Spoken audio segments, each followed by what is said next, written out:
we on yet? We're on as of 2 seconds ago. This is Randy Buehler. He's my former boss, the former VP of Magic or R&D. VP of Digital Gaming. I never got to VP of Magic. I topped out at Senior Oh, Director. really? I thought you were still my boss when you were doing digital gaming. So I considered you still over Magic because I had no other boss, right, for that time. Sure. All right. So I am learning many things. There are so many things where you press a button on Substack and you're like, oh, I wish it did this. So hi, how you doing? Good. How are you? I'm pretty good. These calls have been a lot of fun. This project's been a lot of fun. I remembered last night when I left Wizards, I was like, at the end of my career, when I'm done and I've made enough money to not have to do this for work, it would be fun to think about Magic and return to it. And that's kind of, I think that's what this is. It's like, Right. it's, I don't have to worry about, making a living or paying my bills in the same way that I did when I was 23. That's awesome. And Wizards didn't pay well when I joined, right? That was like a big thing that happened while I was there, right? Thanks to Upper Deck and the competition. But yeah, they got better. Yeah, it's been a really great project to do. We worked with a lot of great people and learned a lot of things. How would you describe this project? Like, what is it that I'm signing up for here? So this project is, I'd say, a celebration of the people we met 30 years ago and of all the things that this cohort has accomplished, with a sense of like giving people an eye to things they may not know, or the personalities that don't get to shine because no one else is really doing this. Celebration's a great word. Yeah, I mean, it's gratitude, right? Like, how lucky was it that we all found each other 30 years ago? How lucky is it that we got to work together at Wizards and like whatever's happened after? So to not feel like a gratitude to Magic and to the people who played it early on, like I feel quite grateful to know you and the others. So that's where this project came from. I started out writing these little stories on Facebook to like, you. And whoever is on my Facebook, not specifically Randy Buehler. And so it ended up being, including Randy Buehler. I certainly been for sure. consuming them voraciously. Yeah, I appreciate that for sure.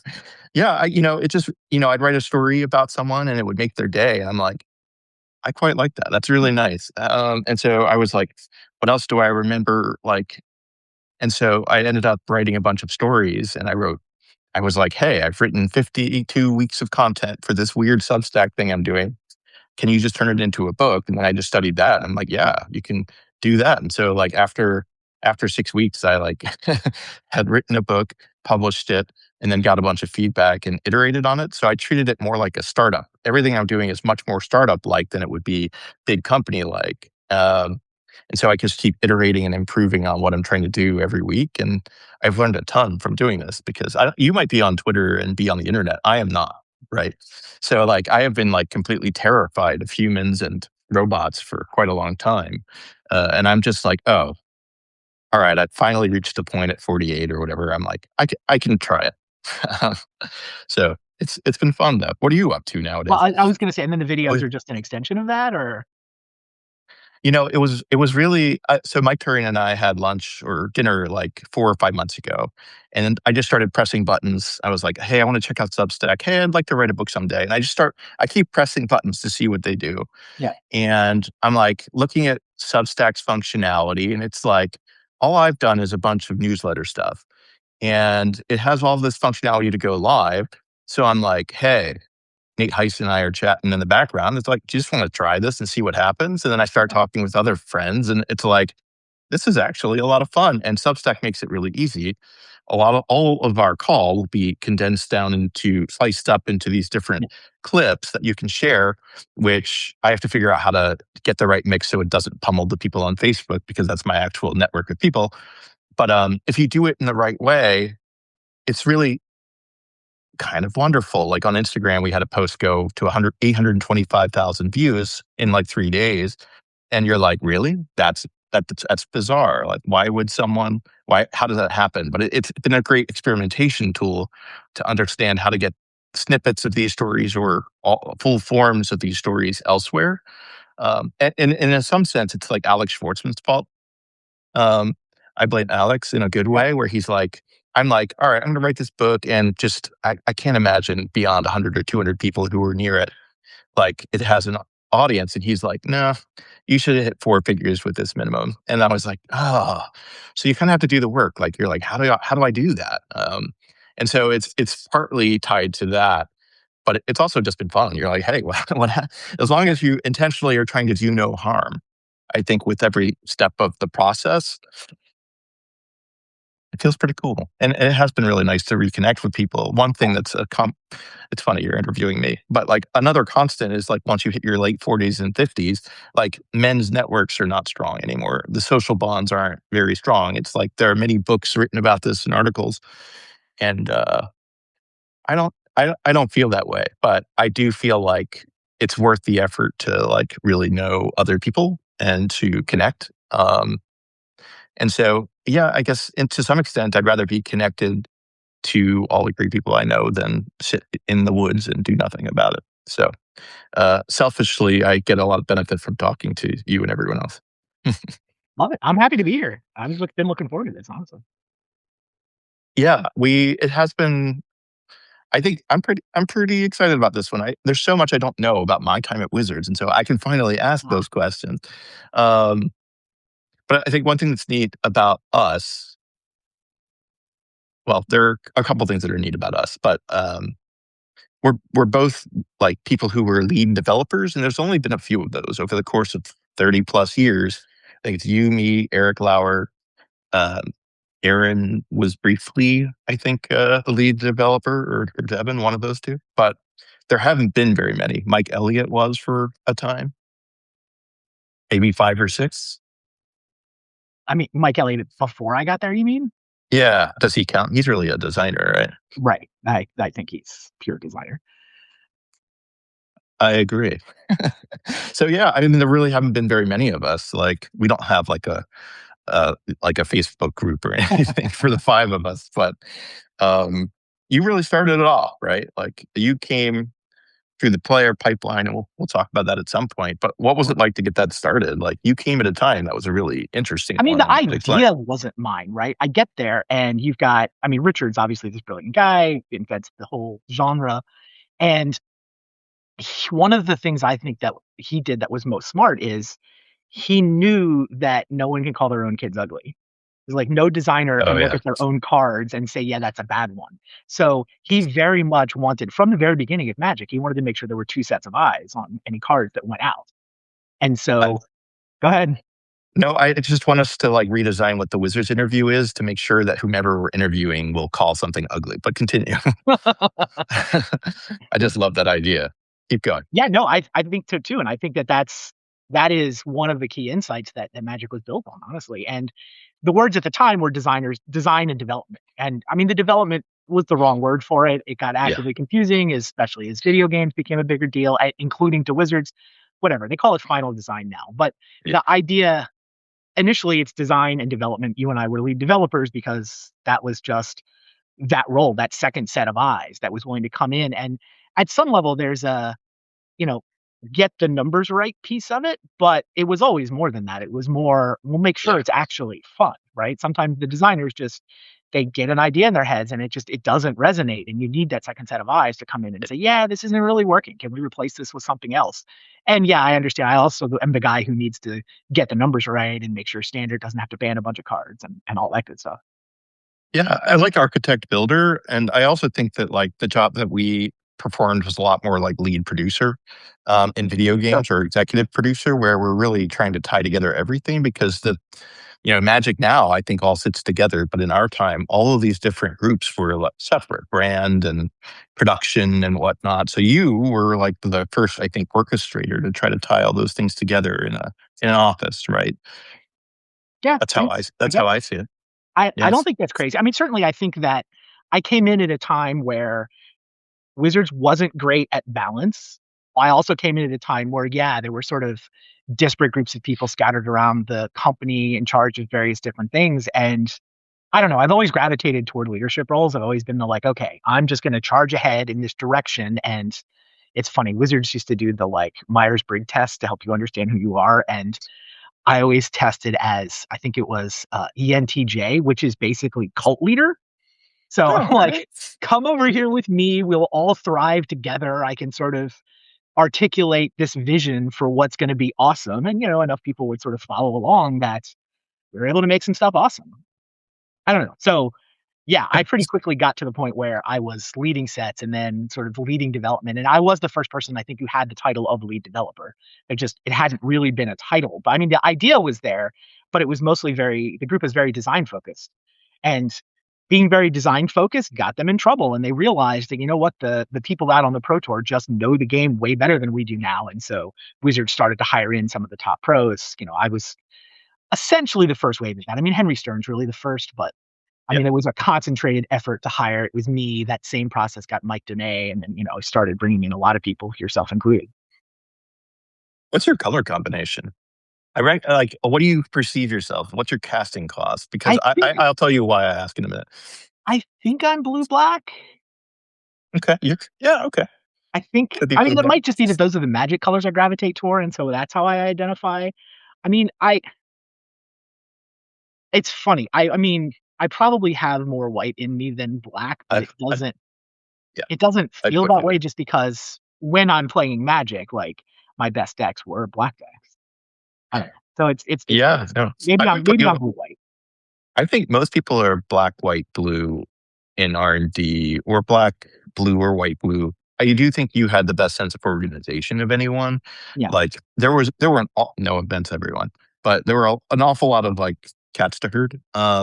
And by nature, like I think Bill Rose tried to design an environment that was wolves fighting and debating everything to the fullest. So the person who's listening to all of that and trying to make the best decision on top of that argument has Mhm. to be someone who can curry favor well and like navigate those waters. I do think you were the person to do that in that first few years I was there. Yeah, that's fair. I mean, honestly, a lot of what I did throughout my career, both at Wizards and elsewhere, was sort of identify the people that were smart in useful ways and then like try to help put them in positions. Like Erik Lauer is an obvious example of this, right? The guy was brilliant. Unreal. Yeah. He may be the best magic mind that ever went through R&D. And I Incredible. feel like I'm the guy who knocked on his dorm room door and drug him out into the light to just go to PTQs in the first place, right? Yeah, Like for if I sure. don't drag him out of his dorm room and like drive him to Not an PTQs. exaggeration, by the No, way. He is not. I'm not exaggerating. If I don't drive I him to those PTQs, like the world, no one knows who he is, right? He's still I have a just like, story for you. go I ahead. have a story for you. So you were successful, and this is why you were a better leader of CMU than I was. So Eric and Justin, Gary, and I have agreed to play in a pro tour together. I don't know how it happened. And so like I go to pick up Eric, and he's like, "I'm not going to play in the pro tour," and I couldn't motivate him. So I go to Boston, and I end up either yeah. I ended up going to Boston to meet Justin, but we don't have a team anymore. And so you made him. This was not upsetting. It was totally fine.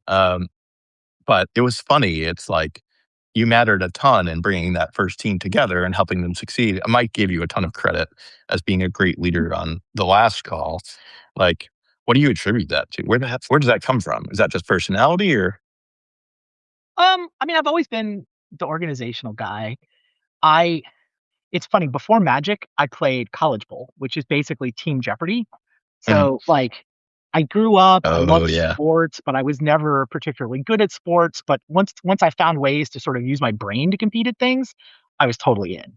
So, like in high school, we did, the high school bowl competitions, got to college, joined the Vanderbilt College Bowl team, and then became the guy running the Vanderbilt College Bowl team. And I wasn't the best player, but I could sort of rally the troops behind ideas. And so we wound up starting a high school academic competition. I think they still run it now, literally 30 years later. very cool. ABC, a bowl competition, academic bowl competition. And I was just like sent out a letter. It was literally like a snail mail to all these high schools around like the 8 states that touch Tennessee saying, Vanderbilt's having this high school competition. You should come. And we got like, the first one had like 60 schools drove in, and then it got like over 100 schools started driving to campus. And then we started doing it twice a year. And it was a ton of work, but like that's the cult leader in me, right? I'm like, this is going to be awesome. We'll have this money. We can start flying to these bowl competitions. We went to Stanford every year just sort of to play their tournament for fun and like fly from Nashville to Stanford. We went up to MIT. We won Penn Bowl one year. So we were, I don't know. And my role was the organizational guy. Like that was clearly the thing that I could do that can make me, I don't know, kind of indispensable to the It's team. really important in general. Oh yeah, As I mean it someone who helped. has We had to wouldn't. do it a lot. Yeah. So I don't know. I just like once I decide I care about something. I don't know. I actually have a philosophy degree from undergrad. So I'm reading enough existentialism to sort of have the idea that I get to decide what I care about. And like once I did decide that I cared about something, I was locked in and I was like, I care about this and nothing else. How can I make this the biggest, best, most impressive thing that it can be? And Magic was the same way for me. Um, I was I don't know, I was probably lucky that I was in grad school by the time I found the game. So like I have degrees and didn't have to have the whole like working out of undergrad that so many other people had. Hmm. Pretty sure I would have. So I found Magic and, essentially stopped playing college ball, stopped playing the internet dice baseball league that I was in, focused it all on Magic, got good at tournaments. But for me, it's like, okay, this is the thing I care about. This is the thing I'm going to try to be good at. And I dove in and sure, when I got to Pittsburgh, I sought out the best people and it was this CMU crowd. And Erik was clearly very good at Erik clearly knew the game better than me. That was the key thing. Like I wanted to surround myself with people who were better at the game than I was so that I could figure out what they knew that I didn't and how do I get better. So I don't know. I mean, the question was, where does the leadership thing come from? And I don't know. That was just, it's just who I've always been, I guess. Hmm. It's how Yeah. I get into a situation and help. I don't know, it's sort of selfish because I was assembling Team CMU to help me. I mean, it was in It part it's helped them altruistic. too, I was though, right? genuinely Yeah. trying to help everyone else, but I'm like, if we all get better at Magic, if we all get on the Pro Tour, that's better for all of us. That kind of speaks to a healthy group dynamic, though, right? It's different than like starting a company and just selfishly doing it for yourself, really. Like the guy who sold Minecraft and kept all the money. You're like, well, that's not like going to win you any favors. So you're basically trying to create a clan Yeah. uh, that can support itself. And like, if you're top dog or not, it doesn't necessarily matter so much as that you thrive as a group. And you all did. I was on the team for a little bit, but I think you guys definitely built a culture where you have like Mike Turian as the limited specialist. You have Erik Lauer as the deck theorist, and then you have you as like probably the constructed heavy, right? I mean, what would you I'm say the your specialty? organizational force, honestly. Like Yeah, I mean, you're a very good player too, right? So, I was the guy who was putting up the best tournament results, right. especially early. And a lot of that was like, I was totally willing to lose in practice and I was getting my head kicked in practice. But like Hmm. when it came time for the event, I was the one putting up the best results. I mean, obviously, I mean, it's super lucky and random that I won my first pro tour. I was also, but that was the first CMU pro tour. And it's not like I was the only one who did well, right? Yeah, Erik made day two, Mike made top 32, got himself invited to Mainz. But then I got interest in websites were interested in contracting me to write for them at that point, and I made sure the whole team got the contract to write. yeah, that's a big deal, right? It grew all like it was funny. Every time you asked me to write anything, I was like, no. But like I was asked to like if I wanted to write for this stuff, but it was a great boon for like everyone who did it, right? For Mike I and think so. Nathan, I think it ended up being like it's pretty wonderful that you were extremely inclusive about this stuff. It Yeah, didn't I happen negotiated everywhere. I did a prize split too that I'm sure I came out on the wrong end of, but whatever. That wasn't the point for Not the me. point. Like I get to decide what I care about. I care about this team thriving and setting us all up to have success on the pro tour. Like at some level, staying qualified and getting to live that lifestyle was the victory condition. So yeah, the prize split didn't necessarily work out in my favor, but whatever. I wasn't measuring success in dollars. Also, over the long term, over the course of 30 years, it is probably even. Yeah, I there's a actually story of. Forsythe is the big winner somehow, but it's fine. Oh no, I mean, I feel like there's so many winners. Oh yes, 100%. Well, Yeah, there's something about that pro tour I haven't said that I thought I would say on the Albert Burkhead call. So, like with the Tongo deck for the pro tour that you played against in the oh final, yeah, it's your deck, Mike right? is certainly a big part of it. I think I wanted to give it to other friends beyond like Mm, the team. I wanted to give it to Matt Lindy, to Derek Rank, to David Adams, people who are friends of sure. all of us, and the leadership of the time, trying not to harm anyone, was like, no, it's just for us. It's just for this core group. Yeah. And I never felt that way with CMU. If like Patrick Chapin or Eric Taylor wanted something, like I think CMU would, they had friends outside. And I actually valued that really highly. That was one of the hardest things that like actually injured some of my relationships with friends, that like I didn't like how that decision went down at all. It's just not how I like to be. So I always appreciated the sort of social nature and inclusive nature of CMU, I which, didn't know that. I didn't know that part of your story. That's interesting. yeah, there are a couple of things like I don't talk about in the book because it's like there are moments where I see things from people that make me join Team CMU where I'm like, oh, like that's not what I want. Right. So it was like for me, magic was very important in terms of navigating identity and figuring out, oh, like, mm, it's a good place to make your mistakes because, they're not like long, painful. But that definitely came up for that event. And I haven't really been as close with those guys after that tournament, even though I like them all and remember them fondly. Sure. So did we ever play? We played a few times, right? Before we got to Wizards. We I've must certainly have. had Wizards. Yeah, I we played twice. I remember. please. I do not. You can tell me. No, I know we were 1-1, which I feel is important. I think we played in qualifiers twice, and Oh, I okay. think I won the first one, you won the second one, and that was it. After Okay. that, it was just practice for the rest of time, which was good for our relationship. That sounds about right. Yeah. I mean, certainly I knew who you were from the PTQ circuit before I ever played a pro tour. Yeah, it was fun to see everyone. I don't know, like, how like, if what you would get into today to experience the same kind of phenomenon. Is it magic? Is it the same kind of, like, DNA? I don't know. Like, where would we go now? Right. That's a thing that I think about. That's an undertone of this. It's like, would we be in Discord communities making software? Like, what would we be doing? Like, what would we be drawn to? What would you be doing if you were Wow. 25 again? That's a great question. I don't think I know the answer. It's funny, like College Bowl was surprisingly similar to Magic in that there was this community of people scattered around the country that I mostly only knew over the internet. And then periodically we would like go to the same events and compete against each other in the thing that we had chosen to invest our time in. So that's clearly the profile of Yeah, what I was attracted to. I don't know where that is now. It might still be Magic. Like it might be.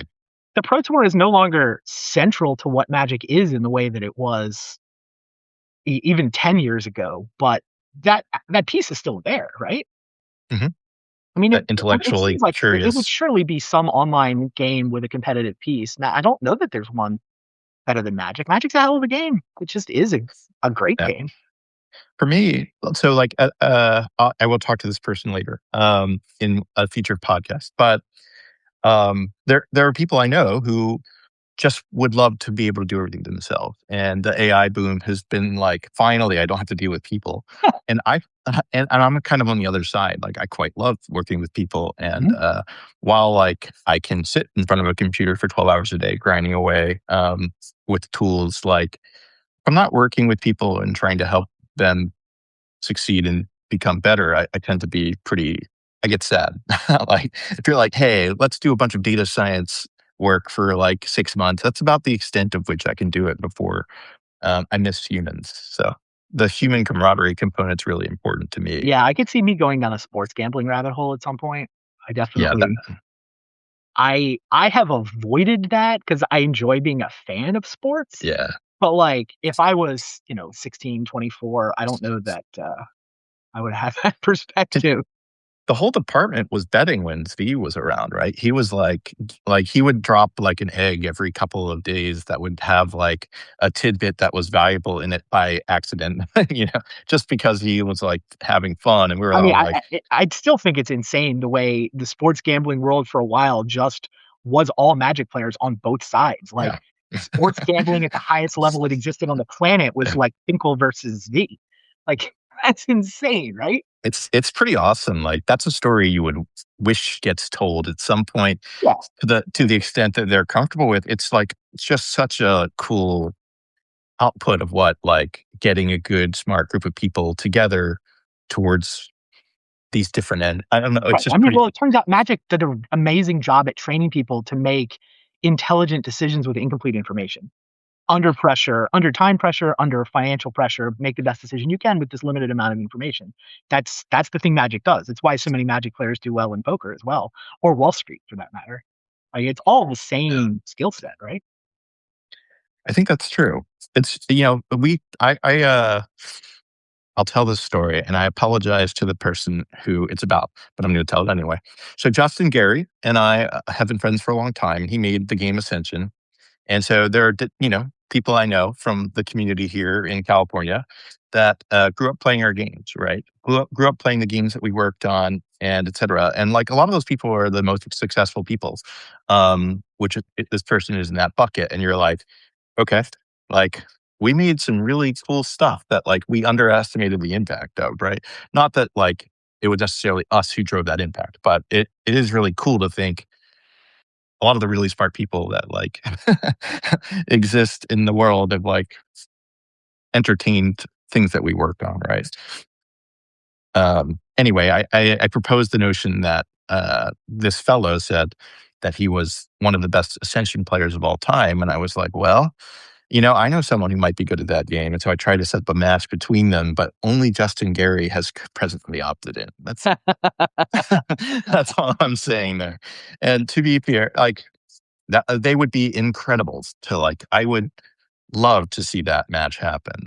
Sure. And sadly, I see this person frequently enough that I can rub salt in that wound regularly. Sorry, person I'm talking about. So yeah, do you work on sixth edition rules? How did you even get to Wizards of the Coast? What happened? How did they So take sixth you? Yeah. edition. So I win Pro Tour Chicago. Hmm. They invented a Rookie of the Year award, I think, so that they could have a title to give to me. I mean, I think they Oh, liked that's nice. who I was and sort of what I represented. I was a little bit older, as this graduate student who sort of came out of nowhere, and I don't know, they were doing a lot of star building there, and I was one of the stars they were trying to build. I think I was worthy of that. I don't know. I like to think I was the number two guy. I don't think I was the Behind sixth guy. John.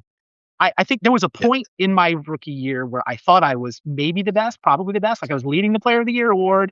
I had won a Pro Tour and a Grand Prix. I was starting to travel to all these events. But like in retrospect, John was always the best, and John does wind up He's winning so Player good. of the Year. Yeah. I like to think I was number two. Whatever. Um, so I got to know the guys at Wizards because I was one of the stars that they were trying to build. They're obviously looking at Magic and the Pro Tour. They're trying to do this.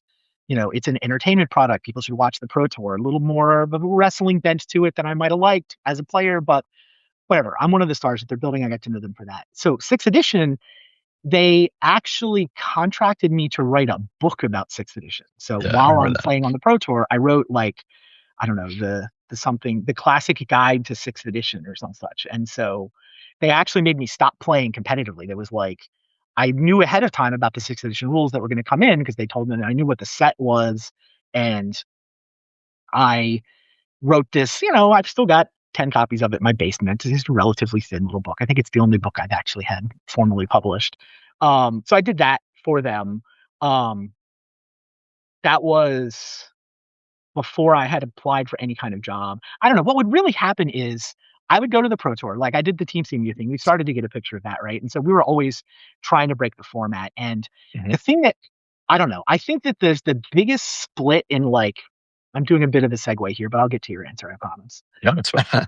This is I will before make Magic sure of it. Online existed. And I think that's the thing that really sets the 90s and the early 2000s apart from the rest of Magic history. Like Magic Online comes out in 2002, and suddenly anybody with an internet connection can get a reasonable deck to show up with in Yeah. the Pro Tour, can get Mhm. in practice drafts. Like before Magic Online existed, you had to have a team. Like you had to have, I think I heard you use the word hive previously, but like you had to have a Oh, group yeah. of people that was big enough to do a draft and that was talented enough to put together a constructed deck. And so, you would scour the internet for whatever clues you could get about the metagame, but like you would show up to the Pro Tour and no one knew exactly, did somebody break it? Somebody could have broken the tournament totally out of left field. And like, you didn't know what decks were going to show up. And I mean, it was awesome. Like that, Yeah. those were my best times with Magic. I love that Yeah. Me too. idea of just, all right, we're settled up in Pittsburgh, and every day we would show up every afternoon. I'd show up with a gauntlet of decks, and, we'd play against them, and Lauer would start writing on little strips of paper to like stuff into the sleeves to like change the deck, sometimes change it completely. And then like, I would take the thing home, and then I would replace the little slips of paper with real cards if the deck was working. And if it was one of the crazy ideas, I would just take the slips of paper out and throw them away. Right. Anyway, so we would eventually show up to the Pro Tour, and we would have a deck, and our decks were pretty good. Like, we were certainly one of the best teams. I made money at most of the Pro Tours. I think I finished, I was in top 8 contention at like half the Pro Tours I played in my 2-year stretch there. Yeah.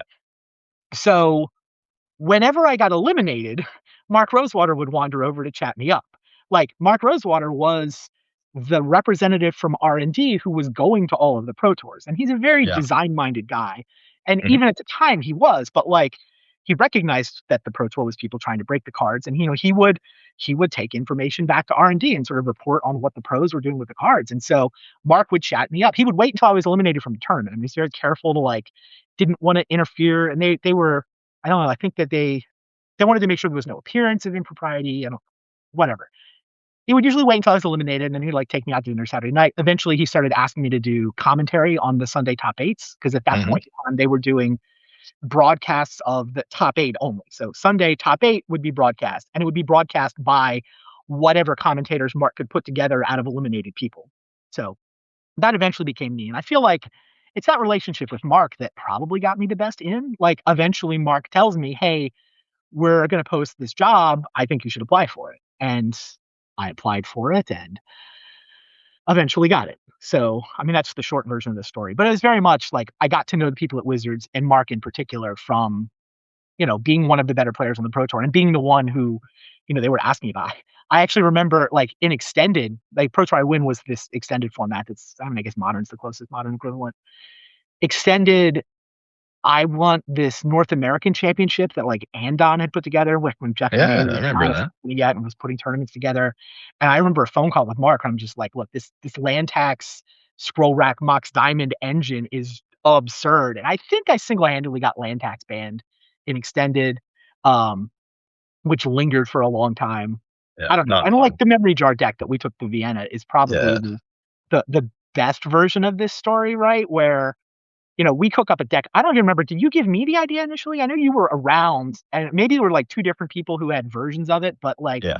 as soon as I saw that deck, I started busting on it. And like, Lauer was the best builder on the team, but like, I was all right. I mean, I definitely held my own, and like, especially when I had a basic idea that was fleshing out and like putting in the work to iterate it and try this, try that, get good at actually playing the deck. That was probably the biggest strength that I had. We got that jar deck to the point where like, I had been planning to go to Vienna for the Grand Prix anyway. And so for me, it starts as, okay, I have a plane ticket. I'm going to go to this Grand Prix. Um, but like, once we got that deck humming, Erik bought a plane ticket, and Erik Lauer went to the Oh, only nice. international Grand Prix he ever attended, because that jar deck was so absurd, so ridiculous. Erik top eights the only international Grand Prix he'd ever gone to, as well as I. And I don't know, some German guy won it. I forget. Probably didn't amount to anything. Kai Budde wins the Grand Prix with not Jar, but but with being Kai. I think he was on Time Spiral Thawing Glaciers. Anyway, there were ridiculous cards. So Yeah. I think I wound up on a phone call with Mark about that. But like, coming off of the mass banning they had just done to try to solve the Urza's Saga shenanigans with Academy and all of the ridiculousness from Pro Tour Rome, like, they made a couple of bans and it didn't work, and we had Combo Winter, so they made a bunch of bans. They're like, fine, we're going to deal with it, rip the band-aid off of Combo Winter, ban a billion cards, and then like a week later, 2 weeks later, I go to Vienna with this jar deck that is just more busted than anything during the Saga only, like, Yeah. memory jars in Urza's Legacy, right? It's the second set of that block to come out. 2 of us show up. We both make top 8. The deck's truly absurd. So they retroactively add Jar to the banned list that had been Yeah. announced but had not yet kicked in. So basically the only emergency ban in the history of Magic. And it was, I don't know, it's mine. It's definitely, I had it on my mental scoreboard of things that I accomplished. Um, but that relationship with them, like I'm the guy trying to break their cards. I'm arguably the most successful guy at breaking their cards Mhm. after they're published. And so you're like, all right, come change teams. Why don't you try breaking the cards before we publish them? And so I took the job at Wizards. Yeah, there's something I wanted to ask you about before you get to Wizards, but it kind of will loosely tie in. There's something unique about your story where I think you leave school and then you're Oh. like, I'm going to do this professionally. And I was always curious, like how much stress that added. You know what I mean? Did it change your behavior at all, or do you think it was like just allowed you to focus? Right. So I am at the time I win the Pro Tour, I'm a graduate student in history and philosophy of science. My bachelor's degree is in physics. My master's degree is in philosophy, and my plan was I'm going to get a PhD. I'm going to put them together. I'm going to do some sort of philosophy of quantum mechanics probably. Mhm. And I imagine, I mean, that path basically leads to being a university professor. That's where that goes. Mhm. So I was at the University of Pittsburgh, which is one of the best philosophy schools in the country. I mean, probably the number one philosophy department, but I'm not in the philosophy Yeah. department. I'm in the HPS department across the hall. Mhm. Like history and philosophy of science was a little easier to get in. Anyway, whatever. I mean, on its own merits, it's like still probably a top five philosophy department for graduate school. I had applied to Pitt for straight philosophy out of undergrad, and they did not let me in. So I got my Oh, there you master's go. degree from Minnesota, and then got into HPS to work on my PhD. Moving from Minneapolis to Pittsburgh, largely because my girlfriend at the time, currently my wife, was at Carnegie Mellon doing chemical engineering grad school. Right. So all this is to say, I'm a graduate student, right? I get sucked into magic as my hobby, and it's pulling me in more and more. And I'm spending less time thinking about, writing papers and, my notes from class or for Llanowar Elf or Bird of Paradise, right? One of Yeah, those I've been there. deck lists. I decide to take, and then I win the Pro Tour. So I win the Pro Tour. I win $25,000 for 1 weekend of playing cards. I go back to campus, and my professors are like, "You won $25,000? Why did you come back to class? Do you know what we get paid? Like, what are you doing here?" So I took a sabbatical from grad school, and I'm like, "All right, I'll take a sabbatical. I'll pursue this thing full time and see if I can make it work." And this is definitely the way I've operated kind of my whole life. Like, this is the thing I'm currently tunnel visioned obsessed on. And, I'll turn on a dime and switch to some other thing periodically. But for now, I'm going to focus on this and see if I can make it work. Is this a thing you can actually make a living at? The answer was no, not really. I mean, Yeah. for a couple of years in your 20s, play the game, see the world. I made enough money between the prize money and the writing. I made enough money to get to travel. Like, you couldn't call it a career, right? I'm not putting anything away for retirement. I'm not like, yeah, I wouldn't call it a career, but like for a couple of years in your 20s, why not? But then when Mhm. the Wizards job comes along, that was very much like, okay, I'm, starting to get into my late 20s. This magic thing is fun, but it's super swingy. Like there's only like 4 events a year where you can actually win enough money, and like you have to win one of them or like make deep runs in a couple. So the idea of Wizards as an actual for real career seemed very appealing.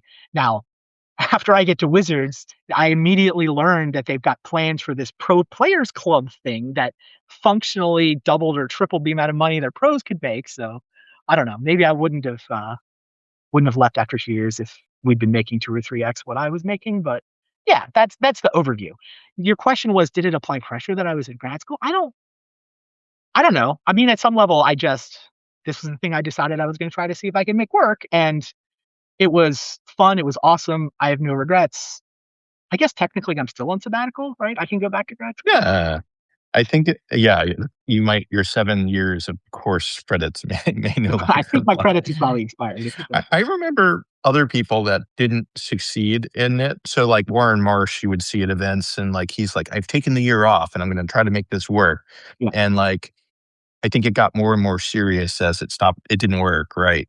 Even though he had had some top 8 success at one point. And so Yeah, I mean, there wasn't I enough money in the ecosystem for very many people to make a living at it, right? In the yeah, in the late yeah. '90s, it was like Schwarzman could make a living at it because he was mostly trading, right? That's where most Smart transactions man. come from, right? Yeah. I kept my head above water because I was writing in addition to uh I don't know, winning my fair share. But like there wasn't enough money. You hit the 2000, you hit the Players Club. I felt like okay, now maybe there's 10 or 20 people who can feel like they had a good year, but it's still very few. Like in the late 90s, it might have, based on prize money alone, it was probably zero.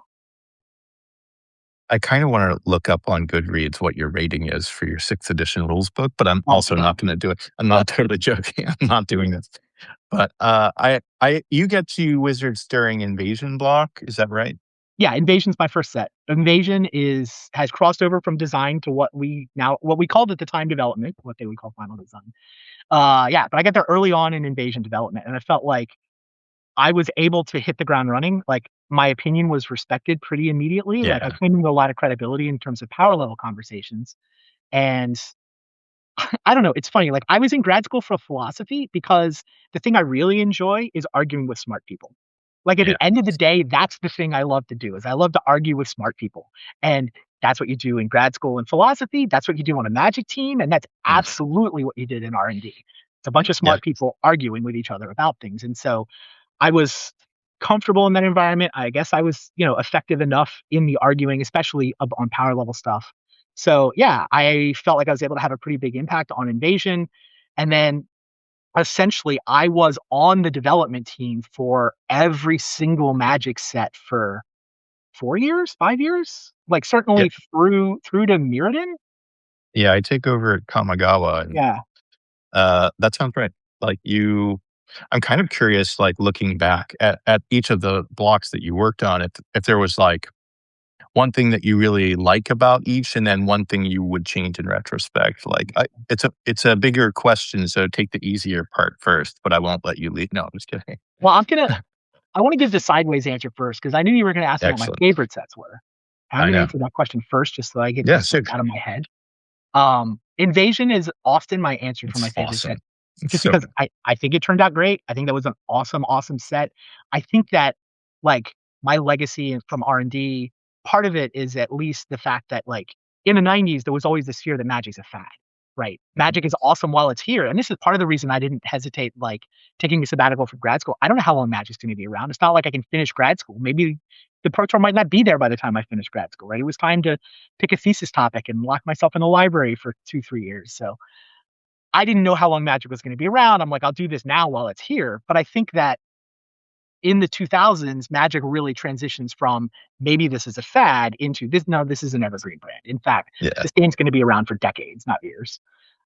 So I think Invasion plays a really important role in that, right? Because you think about what's leading into it. There's Tempest, which is good, but I think it was a little fast and it set them up where by the time Urza rolls around, they're trying to compete with some of the speed and the Yeah. Jackal Pup decks coming out of Tempest.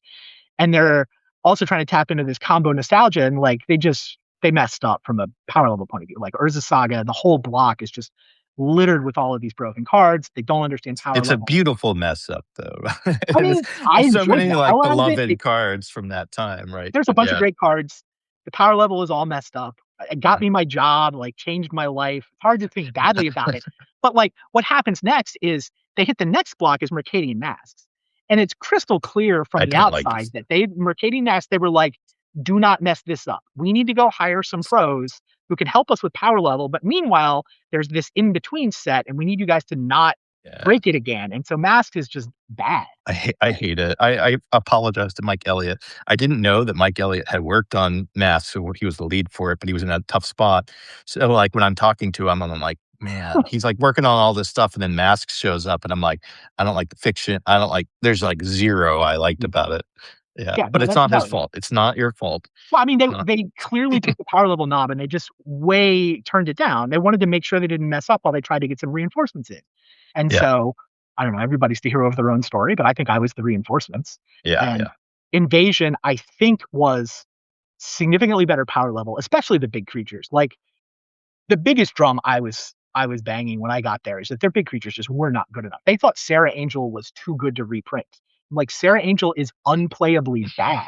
What are you Yeah. like their idea for what the curve should be at like 4 mana, 5 mana, 6 mana was just ludicrously far off from what you could actually play in competitive Magic. So I pushed for creatures to get bigger, and we got Spirit Monger, we got Riff, like we got some what at the time were much bigger, much more powerful creatures than there had been. And also, I got them to stop printing the like 1 and 2 mana answers, right? Swords to Plowshares, Counterspell. These are the real problems. Like you have this 1 mana thing that deals with anything. And you think somebody's going to pay 5 mana for 4/4 flyer? That no, like what if it's a 6/6 flyer and also it like explodes into other creatures or something? Okay, now we can start, and we don't have swords anymore. We have like Dark Banishing. So I think Invasion's a really important set in that sort of that arc of Magic transitioning, like recovering from the late 90s where they didn't know power level well enough and turning the game into sort of yeah, an evergreen brand. So I love Invasion. I love that I was able to have that impact on that set. I think the older I get, the more I look at Ravnica as my favorite set. And it's because Ravnica, like I said, I was on every set. Ravnica's the first set where the people who made it were the people I hired and the Yeah. processes that I put in place. It Hmm. wasn't me, right? It was you. It was a team of people I that, do have. yeah, I I love that yeah, I was able to put together a team and a set of processes that were able to turn R&D into just a place that could make awesome Magic sets. And I didn't even have to have my hands on every card. I didn't have to be in the meetings necessarily haggling over the nibbles of every card. And I think Ravnica is an amazing set. I think it's from the marriage with creative is I mean Invasion's It was, fine, but Ravnica is better, right? I think that yeah. mechanically Ravnica is just it's awesome in so many ways, and you see how many times like the game has returned to it. So yeah, I think that is my proudest set. And so, yeah, I think that makes it even more than Invasion. I think that makes it my favorite set. Yeah, I mean, I thought both were great.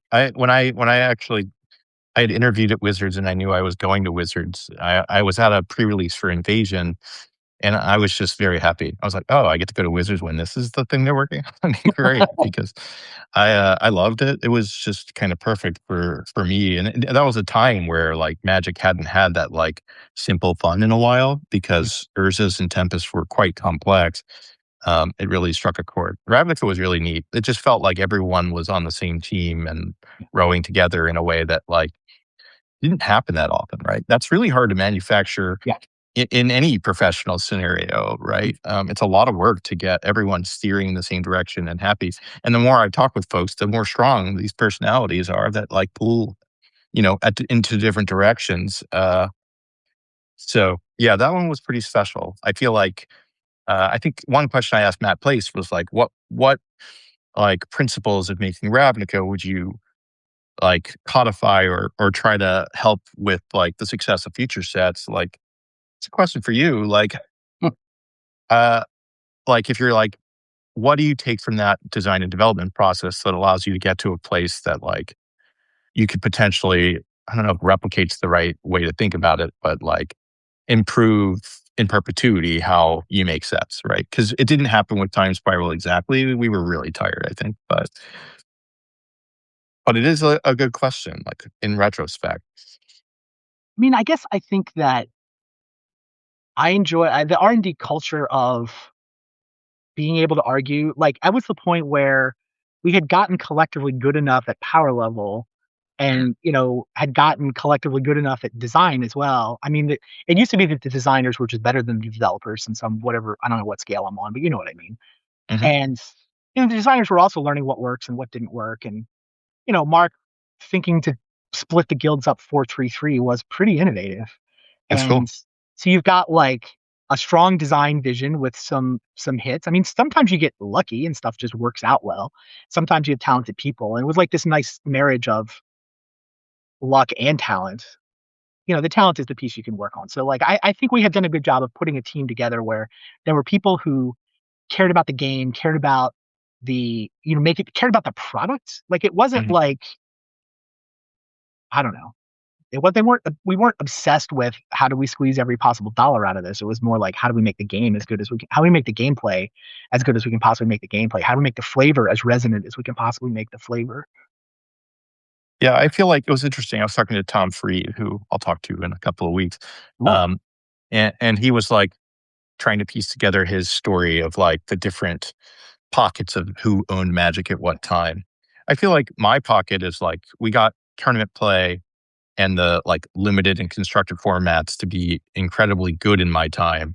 Yeah. And we hit our goal and it was the wrong goal, right? And you know what I mean? You're like, oh, Yes. that's a terrible goal. Well, it And that depends was on your yeah. metric. Depends on your criteria. Yeah. I quite like the environments that we built and the limited formats we built. Yes. Um, and I really like where Magic has gone since from the sake of like uh I am more casual probably in taste. So it's Do you actually like them or you just respect them? casual, casual No, players. the way Magic what Magic is now compared to what it was in the 2000s. Oh, I say I respect it, but so my life is really curious here. So I've been in Silicon Valley for the last 15, 16 years, Yeah. and I don't have time for games for the most part. But so I start writing this story in 20 years later because it's fun and I like it. And now I'm finally seeing everything that like I didn't see over the last 20 years. So I see like these really cool cards, Aang and whatnot from Avatar. And I'm in these like Magic Facebook groups for the first time. I'm not just in my walled garden. And I find it really enjoyable from my distance to see all these really cool collectible things to go after, the really cool art, the like touched up, like painted over stuff. For me, all those things are really just like super shiny and cool. In terms of the gameplay itself and the IPs and whatnot, I'm not an IP forward guy. I come from the 90s. So like I didn't go down the like, hey, I want to watch every Marvel movie path. I will never watch a Marvel movie again. Um, but I like aspects of it for sure. From like a shiny object and internet perspective, I think they've done a really great job. It's an interesting question which has come up a few times. Like, it's like Magic will be in the universes beyond business for a while, but you do wonder if at some point, like someone else will also generate using these mechanics, like a different kind of playable environment that speaks to different tastes, right? The current setup is much more commercial. Is there another way to orient to like what you would like, what I I would think like, right? there's two different things that you're crossing in this conversation. I really like the way you framed it. I hadn't heard it articulated this way, but I think that like in the 2000s, like Ravnica plus or minus a couple of years, we hit the goal we were aiming for. I think you're Yeah. right. We hit the goal that we were aiming for. We were crafting these environments with a style of gameplay that we thought was best for the game. Mhm. I love that gameplay, both in limited and in constructed. Yeah. For me, that's I think when those Magic environments were at their best. But Yeah. your version of it is, but we were wrong. I would say, yeah, the style of Magic that we liked and wanted did not turn out to be the most commercially successful. Like Yeah. the money that Wizards and Hasbro are making off of Magic is 5x what it was then, maybe Mhm. 10x what it was when I showed up. Like it Yeah. is crazy how much bigger that brand has gotten than what it was there. So I guess that means we were wrong. I mean, it's only wrong if you're a capitalist. Like Yeah. Yeah. I Sure. still I like that agree. I style of agree. Magic more. So like we articulated a goal, our management endorsed the goal, and we hit it. I think we get to feel good about that. I do also think that that era played this role of turning Magic into an evergreen brand that could then be built up to be $1 billion brand. Would it be? Um, but I think there's the universes beyond piece of what they've done to push. There's also the collectability piece of what they've done to push, right? Mhm. All of the foils and the collector The secret boosters, layer. Yeah. secret layers. But I mean, some of it is aesthetic with like this universes beyond and secret layers. I know some people are bothered by the weird IP mixing. I don't care. I'm a gameplay guy. At some level, I mean I could this much, but not really. Is there even art or theme on card? Please don't waste my no, no. Right, exactly. They're numbers, they're mechanics. But like I get that. mechanically, the game is dramatically more complicated than it was back in our day. Yeah. And I made Time Spiral, which was the most complicated set of its era. And it's It feels vanilla like it's magic worse now. relative It's to what they're worse now. making now. Yeah, yeah, That's the piece that I actually like. If you want my like old man trying to shoo the people off of my lawn take, I think it's been downhill since Planeswalkers. Right. I think that Planeswalkers forced the gameplay to be all about the board, and you no longer had gameplay where that was in the hand. Right. Back in the 90s and the 2000s, you'd yeah. sometimes have matchups where it's like my hand matters, your hand matters, and the board is almost irrelevant. Like we're building up these mana bases, and eventually somebody's going to go for it and get their thing to work out. And Planeswalkers sort of were so powerful that you had to play creatures to the board in order to try to attack your opponent's planeswalkers and whatever. I mean, it's a take that I it's this weird combination of I'm wrong. Clearly, the scoreboard defense is unassailable, right? The way the game has gone has been wildly successful for Wizards and Hasbro. But Mhm. also, like in my heart of hearts, I still believe this. I don't know. The result is like my interaction with Magic nowadays is I have designed a cube. I have a cube of cards from the first 20 years, and I've delighted in sort of designing and iterating and Yeah. fine tuning. And like once a month, I have cube night, and people come over and we play Magic with the cards I remember fondly. And it doesn't have nearly as many words. There aren't nearly as many words on the cards as there are in your average typical Magic set nowadays, I guess. Yeah, I think it's there's for two me. ways. Anyway, I was just saying. I think you were crossing these two different potential complaints about Magic. One being the Universe is Beyond piece, but the other being just the complexity of the gameplay. And I think they're separate things. You can have opinions about one or the other. Um, and I couldn't tell which ones you actually are fine with or embracing, or if it's more just respecting because whatever, they're $1 billion brand now. They've you can't argue with that at some level. I mean, to some extent, they're doing the same thing that like the United States is from like we're scared. We're scared that someone might come and like take over the position of power, so we're going to act badly for the sake of maintaining it. And I think in this case, like Wizards Wow, was like, oh, the threat that we have is that someone else takes all these other IPs and builds it into a bigger game. We want to have that value for us, not like it's taken by someone else. And sure, so I saw it as a defensive measure, even though it appears like an offensive one. interesting. I did strategy work for the Lego games business, and they did only IP stuff for a long time, and that did end up running out for them. So what happened when I was there, I don't know what I'm allowed to say, but I'll say it. We were working on projects for other IP holders, and what happened, we would make zero and they would make 30% based on the way the royalties work because income was going down over time because demand for these IPs goes down over time as the franchise doesn't keep up with interest.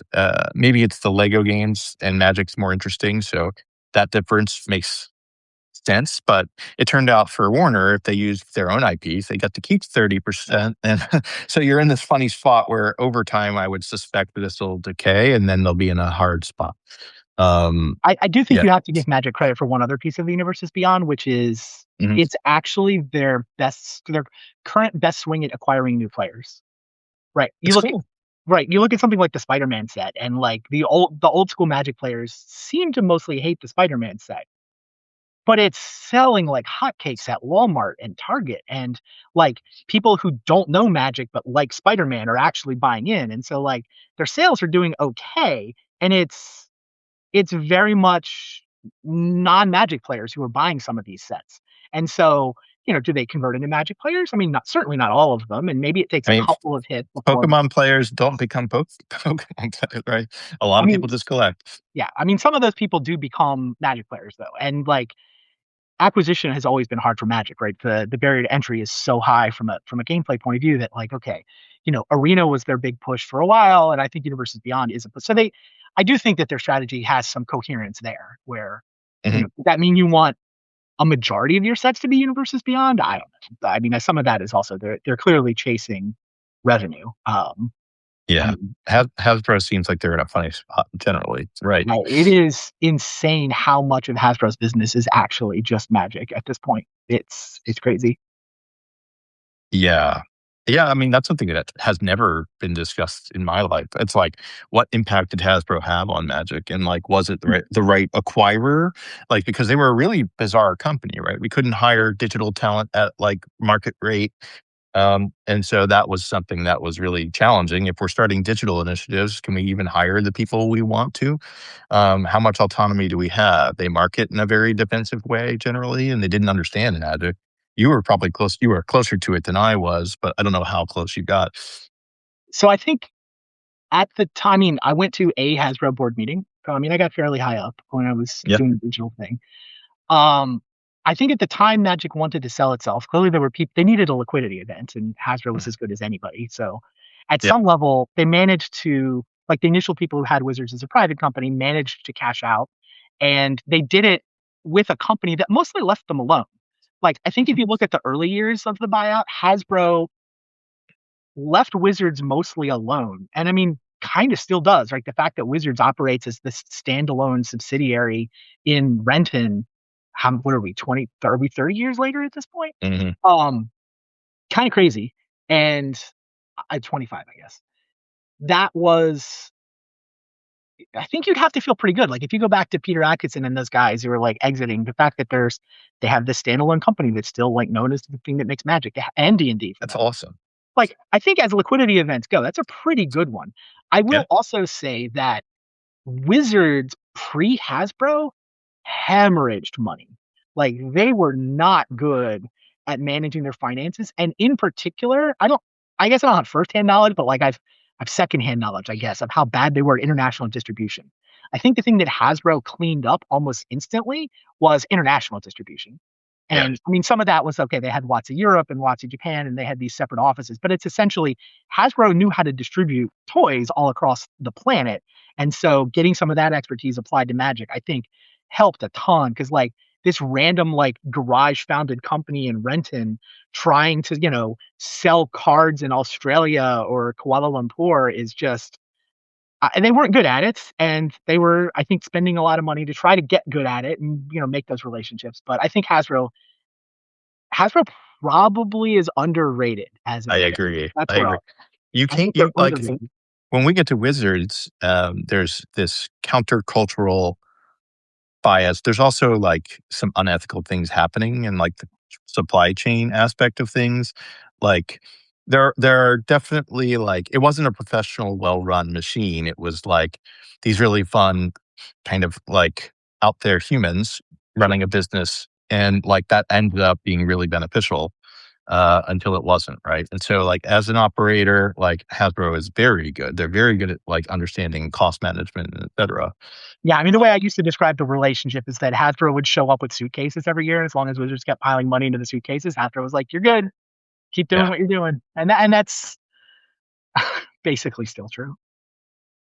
yeah. I think so. There are two options here. There's a fork in the road. There's three options really, but Okay. so so option one, we talk about any changes you would make to the blocks that you led. Oh, right. Option t- I owed you an answer to the things I would change. that is true. I'd say an option two. I obsess about. I'm going to give you one quick answer though, All right, yeah, go and ahead. just because I it's such a tiny, teeny, tiny thing, but it's like it's just a mistake, and so it literally bugs me to this day. All right, There's what does it say? lands in Invasion that sacrifice for colors, right? Oh Like yeah, tap yeah, to yeah. see, but then they Off sacrifice for colors and EE. stuff. Yeah, They're gold board. They're gold. You can't tell what color they make at a glance. They should have had two color frames. It bugs me to this day that I just didn't think to ask that. Like they should just have two colors. The game would be strictly. It's just a mistake. Like they're gold because they make more than two colors. Therefore, they got the gold frame because that's what you give the lands that make more than two colors. But you need to be able to see at a glance what they tapped for. That was just we just got that one wrong. I'm glad that you could get that off your chest. Thank you. I appreciate it. I'm like There's I also can too many barely remember tappers this. in there's also too many tappers in Invasion. The fact that we turned tap into one of the guild mage abilities meant we should have taken Banala's Trapper out of white. Or we should have just said Banala's Trapper and then not and found some other white ability for the guild mages.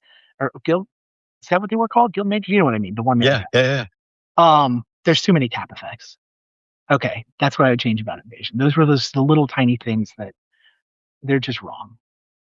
I mean, it was a really good block overall. There was, I yeah, If there's the that's the plane thing I'm shift. complaining about, yeah, that's probably a really good sign. You're like, you move forward, and I'm like, okay, Jitte was clearly a mistake.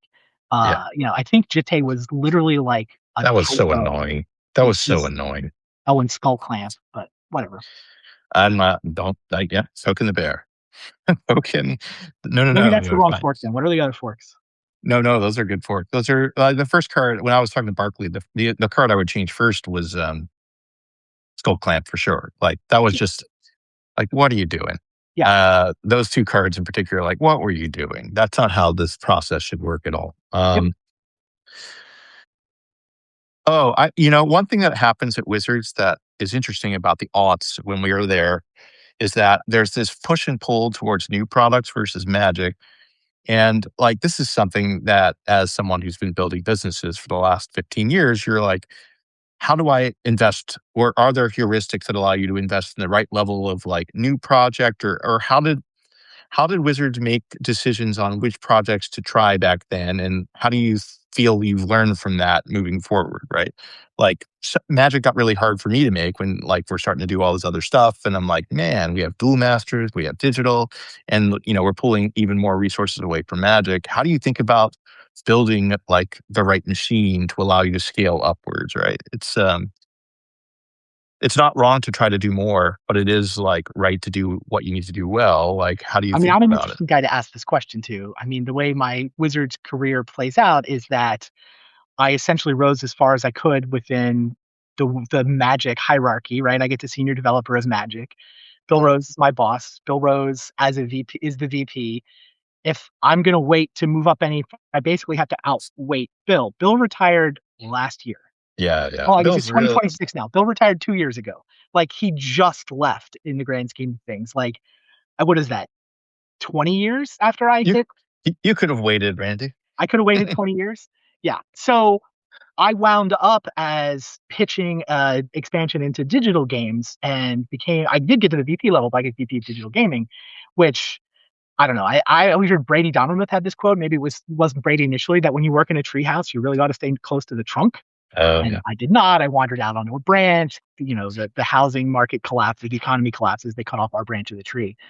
But the more relevant point is that there were various Wizards presidents or CEOs who thought, oh, we really need like Yeah. another leg of the stool, right? We Yeah. have Magic, we have D&D. What's the third leg, right? Like, We why are need we making Neopets and Hecatomb and like even before you get to digital, right? But yeah, No, but you're right. They're always trying to say, well, there's a limit. They didn't think that Magic could be grown the way it turned out Magic could be grown. Like yeah, in retrospect, Wizards just should have been trying to grow Magic the whole time and yeah. investing more and more resources in Magic. And they were like, well, Magic's awesome, but how do we take all of this cash that Magic is throwing off and find the next thing? And so they chased to the next thing. They chased it with licensed TCGs. And at some level, Pokemon worked, right? Hmm. The first of their licensed TCGs was Pokemon. Pokemon Pretty was good. insane for a couple of years. And like the only reason the Pokemon money dried up is because the Pokemon Company spun off the Pokemon Company International in Bellevue, like the next suburb north from Renton, poached a bunch of Wizards people to run it, and basically like took the business away from Wizards because they're just running it themselves. Like Hmm. Pokemon was literally a license to print money. Like there were Magic sets that were underprinted because they couldn't stop the presses to stop printing Pokemon cards. So they do have Pokemon sitting there as this example. So at some level, they're trying to chase the next Pokemon. They're trying to come up with the next leg of the stool. And the management that was in charge when I'm like, senior director trying to figure out what's my path, I wound up pitching this expansion into digital games basically because I could get traction. I thought we should be making TCGs, but they were like, no, don't make TCGs. We don't want to compete with Magic. Like, I thought Magic Online was just a better business model and we needed to do more stuff like that. Anyway, I got traction pitching digital expansions, managed to get Hasbro to approve a big bag of money to try to move into this. This is a terrible overall strategy because the company didn't know how to make anything digital. Yeah. We were so bad at it. And I underestimated how hard it would be to add that expertise to the company. I guess that's on me. Um, I that mean, said, it's a normal first, like it's your startup, right? You're going to yeah, learn that lesson, right? That's yeah, how yeah, I yeah. see it. I, so it was much harder than we thought it was going to be. I will say though that it's they didn't want to spend that money on in reinvesting in Magic. They wanted to do new things, right? There was very Yeah. much the management at the time was like, this should be new things. These should be original IPs. I'm like, okay, well, R&D is actually this. We do game R&D better than anybody does. Like I can take the Magic model and maybe apply that to other games. We should be able to design and develop games. Like no one else on the planet has this design plus development model. Nobody can code their own kids ugly. The culture, the arguing with smart people. I saw all that as I guess, a competitive advantage for lack of a better word. And like we can Hmm. leverage that into digital games. But they gave me the bag of money, and now it's like my budget. I'm the VP. I've got this big bag of money. And I took some of my money and I approved a game that I had tried pitching while I was on Magic and failed. That game is Duels of the Planeswalkers. Funny. I pitched Duels of the Planeswalkers as an Xbox 360 game that we should just do for the sake of Magic, like as an acquisition product, and I failed. They wouldn't fund it. And once it was my money, I funded the damn thing. And I actually think Wizards made enough money from Duels of the Planeswalkers over the course of the 10 years that it was live. Plus, talk about the lifetime value of the customers that came in via Duels of It the was Planeswalkers became good for monthly. Magic for sure. Yeah. I think the giant bag of money that I burned through and got my whole department cut 2 years later, I still think I turned a profit with the one piece that I carved off and used to fund Duels of the Planeswalkers. Anyway, Yeah, how it's did I really. get down that rabbit hole? You were asking me about. Oh, I mean, so this is a constant in my career is that it's hard to figure out what the right diet is for new investment versus like continuing to keep your core Well, business look, when your running. company is as Yeah. big as Wizards, much less Mhm. Hasbro, you should just be reinvesting in the brand that's working. Like Yeah. the way Wizards should have tried to get into digital games is to go find some scrappy, nimble startup, like 30 scrappy, nimble startups boiled down to one successful one. Then you buy them. Like Yeah. Yeah. that's Yeah. the model for a big corporate behemoth like a Wizards or Hasbro. Is you just have to, that what we were trying to do was essentially do a startup inside of Hasbro, and that was a terrible strategy. Like that was never Yeah. going. That DNA mix is really different. Yeah, it was all but impossible. Like, I mean, I think we had some really good game ideas. I Yep. mean, I do think we had some good game ideas. We actually had a thing that was like halfway to Farmville before Farmville existed on Facebook. Like we were experimenting with Facebook games, and like if we'd actually been a startup, we would have thrown away the like AAA video game thoughts and just pivoted to Facebook games, and we would have been very early to Facebook games because we were messing around in that space. But Yeah. You I, had Tiny Adventures, which was yeah, doing well. It was actually absolutely. And we pretty had this cool. thing called Yeah. the Goblin game, which was essentially Yeah. like, Yeah. you know, log in every day and, cater to your goblins. I mean, we were headed in the right direction there. And if we could have pivoted like 18 months in, but there was no chance. That's just not how that company works. No. Yeah. If you're doing that kind of thing, you have to take the risk on your own. Yeah, yeah, yeah. uh, That's the land. no. That is what startups are supposed to do. Yeah. So We had that's to my go. question. Yeah, I think Wizards should have just been reinvesting in Magic. And in fact, if you look at how the next decade plays out, next 2 decades really, That's it. they gradually start investing more and more in Magic. They get a little lucky that some judges create this commander format that has now become just the center of the whole thing. Right? Mhm. That's the other big change. We're talking about changes from the way Magic worked back in our day. And like the Pro Tour and the Pro Tour player used to be central to the brand.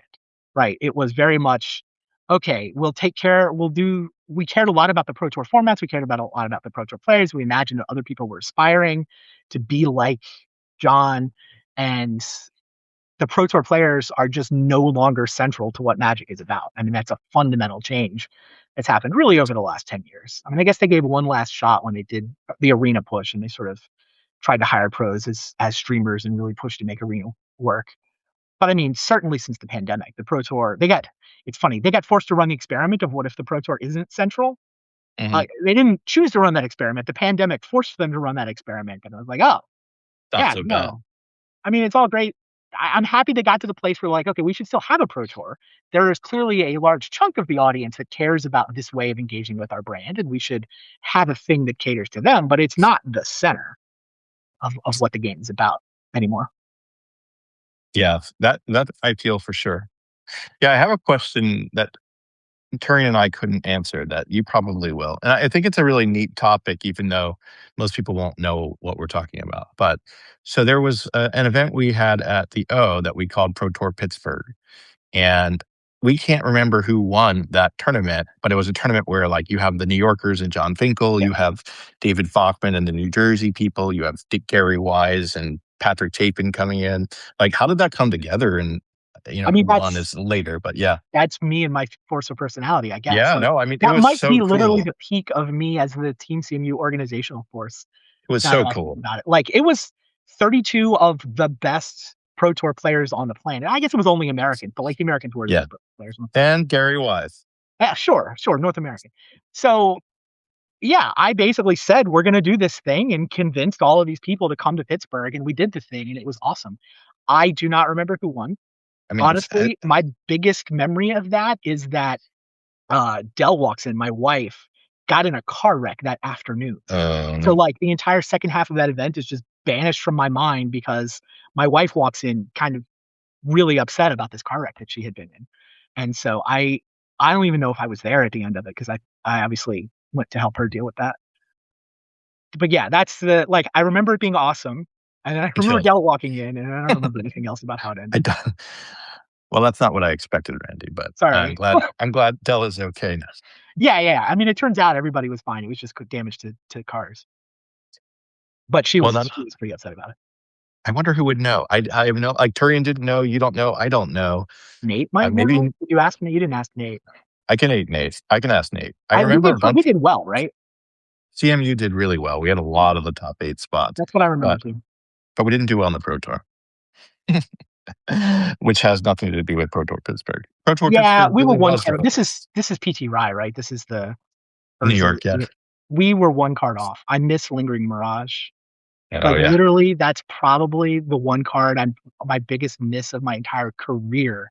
We had the fluctuator deck that V top aided with. That V probably would have won with if Casey McCarroll hadn't stacked his deck in the finals. Um, we missed Yeah. Lingering Mirage. Like the problem was it's a Turian Academy based deck, and we thought other people would have it. So we're like, I'm gonna play an Academy, you're gonna play an Academy. And the way the legend rule worked at the time was whoever plays it first just wins. The other Mhm. person is just can't play theirs. That was the rule at the time. Like this is before the second one would, Flame Tongue Kabu away the first one. Anyway, turns out the answer is Lingering Mirage, which is a cycling card. We should have found it. Lingering Mirage on their academy turns it into an island. Now I can play my academy and go off to the races. I both hosed them and can do my own combo. If we find that one card, we do so much better. We played this like, I mean, the deck we played was not far off from the deck Casey won with. This like blue red. What was the 2 mana artifact for 5? You could Yeah. spin it and get a free card. Mhm. Like our deck wasn't terrible, but it wasn't special in the way it could have been if we'd found the one missing card from the fluctuator deck. Yeah, I had given you this black blue deck, a very different kind of it was the anti-blue red deck, and green had been really prominent. You were the only one who had this deck, actually. I had Yeah, never I was like, "Here, I think, 4 engineer, whatever that card was, that gave -1/-1 to a type, yeah, and then a engineer play. bunch of yeah, engineer play, and then, like, tremendous disruption, Yeah, on the black side." And you had play tested it a bunch, and it was like you were thinking about playing it, but, we like, were you were too afraid of green because it was so advantaged against the red-blue. we weren't confident everyone would be on red blue. Like if we thought everyone was Yeah, going to be yeah. on red blue, we would have played it. And we just didn't like again, you don't necessarily know what the meta is going to be, and some people are going to show up with just random crap decks, and you want to, if you have something that's too inbred against a perceived metagame, you might not just be good against random day one decks. Yep, Yeah, it's a big puzzle. I mean, it is really fun. Eric struggled with that. We had like game theory conversations about like the square of like how like yeah, that was we went deep on trying to understand how do you like what's the right place to place your bet in a meta like that, or where you don't necessarily know the meta. Hmm. What are you doing now? What'd you do after Wizards? I know you were a board gaming world champion, is that right? So after Wizards, I spent some time doing basically indie dev studios. I hooked on with one that was in the Bay Area actually, and Oh, it cool. was funny. I went from Wizards where we had money but no engineering expertise to Electrified Games where we had incredible engineers and no money. Yeah, And yeah. so essentially the way that kind of company works is you're doing this work for hire treadmill. Like you're getting work for hire gigs to keep the lights turned on and you're hoping you can carve off enough time and enough money to actually do your own stuff. And so I was trying to get funding for our own stuff, but mostly I was trying to get work for hire but it's a treadmill. And then like eventually the work for hire draws up, you run out of money and you fall over. And it's before startups are as prolific, I think, as they are. Yeah, I mean, we were hoping we could get bought by somebody, like almost an acqui-hire. And like this is around when Zing is taking off, and I don't know, Mhm. Disney nosed around at one point, but we did the work for hire thing for a while. Um, Never really managed to launch our own stuff. After that, I did. I mean, I went back to Magic commentary just because I loved it. Like I Mhm. still very much enjoy Magic, love Magic, and loved like the storytelling piece of it. like even when I was at Wizards, even when I'm like inside R&D, even when I got into the digital gaming piece of it, where I'm not even working on Magic as my day job anymore, I still went to all the Pro Tours and did commentary just because I Mm, felt like that's where I came from, and that helped me stay connected to the game and what mattered about the game. And then when I get to digital stuff, it's just what I loved doing. So I went back to doing commentary. I did a bunch of Twitch shows. The Vintage Super League is the most noteworthy of these, and it's like I'm not making as money as I could make from a full time job, but like I'm making enough money that it's not like my family's hurting. Like Dell has continued to work at Wizards. She's still at Wizards now, which hmm. she's 25 It's plus years in. incredible. Right. Yeah. So, um, yeah, I think those memes about how the internet is held up. There's like here's how the internet works, and there's like this one like little rickety stick. There's like some server in some closet in Denmark, which is like making the whole thing continue to run. I'm pretty sure that's Dell. I think Yeah. they're Yeah. in trouble when she leaves. We'll see. Who knows when that'll happen? Yeah, Um, she knows where all the bodies are buried. oh, I was talking to Barkley, and like the three of us on Ravnica are like these weird, you wouldn't know that these were people making a lot of like weird things happen, right? That's not how the story gets told. But Dell definitely was like, has been in that role for 20, 25 years. That's yeah, insane. yeah. Holding it. She was really important. I find most companies have the like skeleton crew of super competent people that actually make everything work, and she is for sure on that list. Yeah, I mean, she's Anyway, pretty incredible.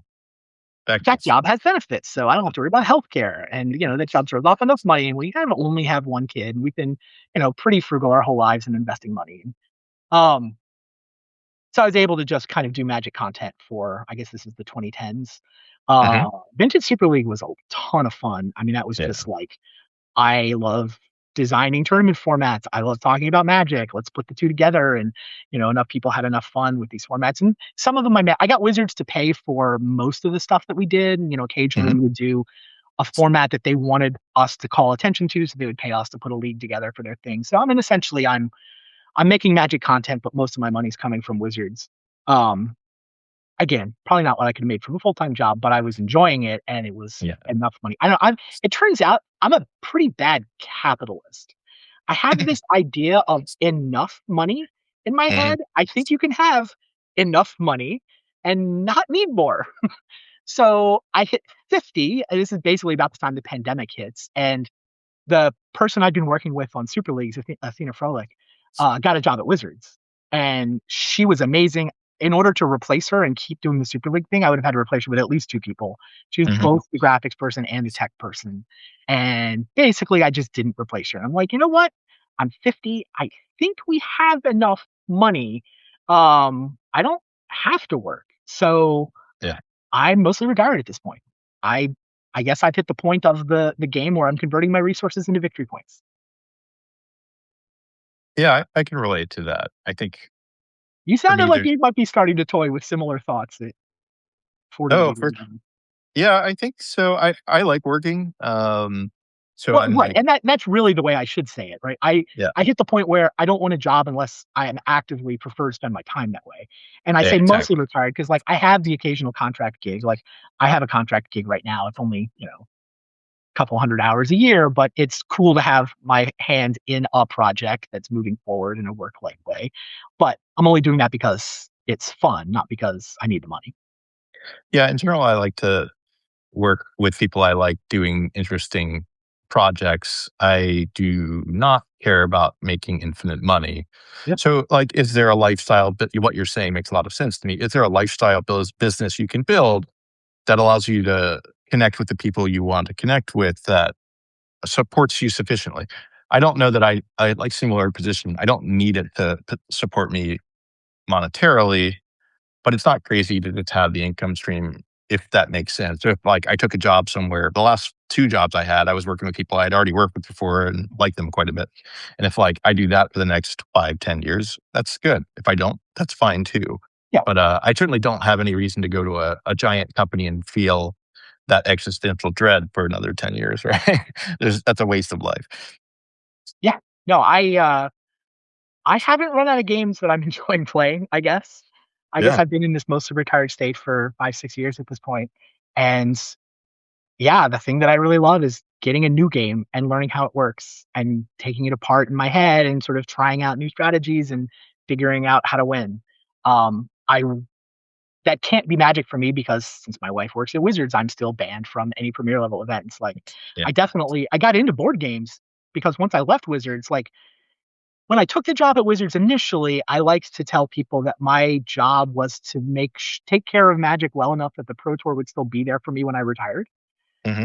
And I got to, I did that. That worked out great. Still there. They wouldn't let Yeah. me play because my wife works there. So, keep hoping maybe they'll change that rule.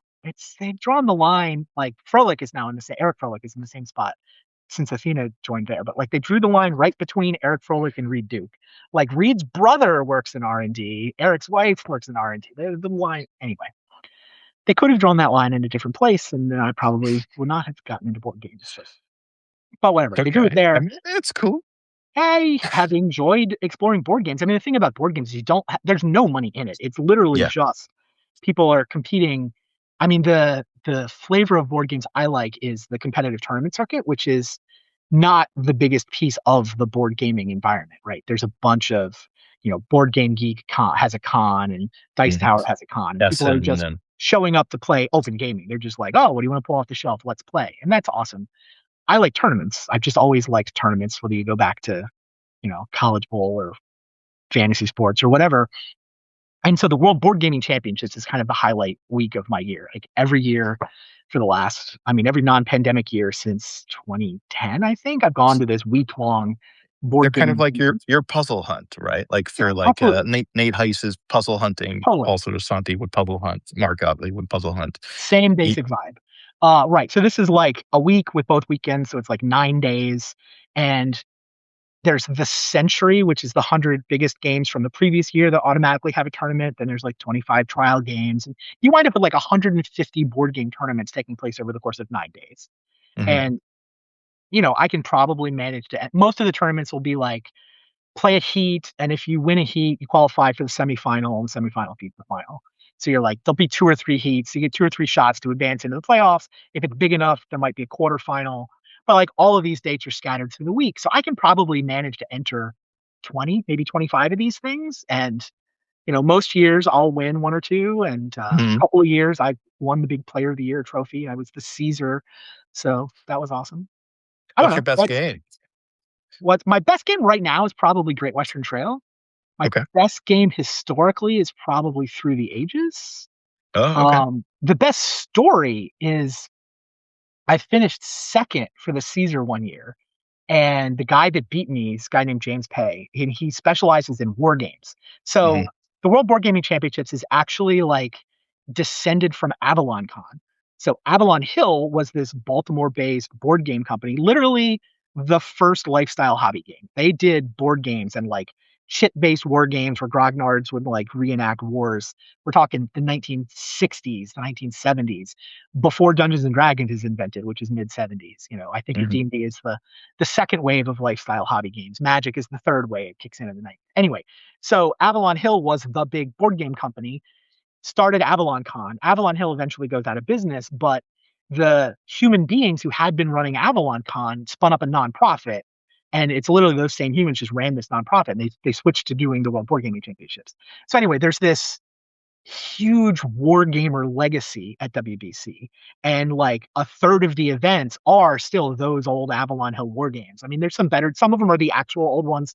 Some of them are like there's some card driven war games have become the rage in the last, like 10, 20 years. They're better, whatever. But it's still the same vibe. Like it's grognards playing war games. So James Pay beats me for Caesar. And his specialty is this game called For the People. For the People is essentially a Civil War reenactment game. And every year, he would win the event at WBC, and he would also win the play by email tournament that takes place over the course of the year. And so I'm looking at this guy, and he's just got so many points for the People. And the thing I love most about this whole hobby is learning a new game anyway. So I'm like, I'm going to learn For the People. I decide I'm going to learn For the People. I'm going to start dabbling in war games. I've been playing the same sort of, Euro games anyway. I was looking for a new challenge. I learned For the People. I come back the next year. I get all the way to the finals of For the People. I lose to James. The next year, I get all the way to the finals. I lose to James. The third year, though, I finally beat him. So that is honestly probably my favorite game story right? I decided to fight him on his own turf. I didn't win the Caesar, but like the war game take forever. Like you have to skip so many other games because for this Civil War reenactment, it's a 6 hour game. Sometimes it's an 8 hour game. Like it's It's a nice very that it's one on. specific kind of accolade to chase. Yeah, I decided this is what I cared about, and I figured out how to play for the people. I got Mike sucked into it. He still plays their play by email tournaments. Very Um, cool. yeah, and yeah, decided I was going to challenge him on his own turf, and I got him. I mean, I then stopped playing. Like I got it. I think winning one of three is probably about right. I give myself like 33% chance, probably about right. Like I got hit by the deck that game. The dice rolls were good. I got my win. I'm like, all right, I'm done. I don't need Yeah, to lose a bunch more. But yeah, I did it. I learned that game well enough that I could win it at WBC. that's pretty cool. Yeah. I it's exciting for me when you go.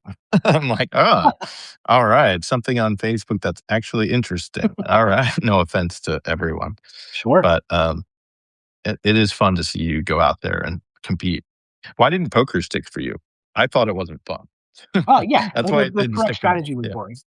yeah, okay, It also hurt that like Washington State cracked down on online poker hard enough that they made it a felony. Like I don't think yeah, they've ever prosecuted anybody, but they did declare online poker to be a felony.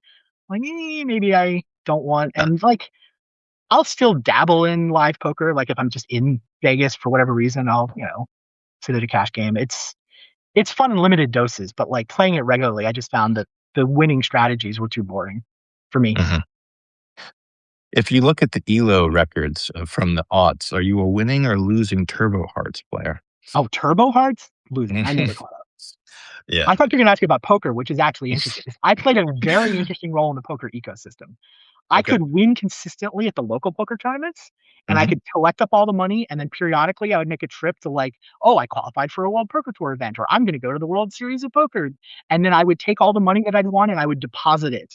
And the pros could feast off of my. Yeah, yeah. It's a very important role in the ecosystem. I would carry the money from Seattle to Las Vegas and then lose it to the pros. I too have played with the world's best, and that's about as much as I need to say about it. But they're richer for the experience. Yeah.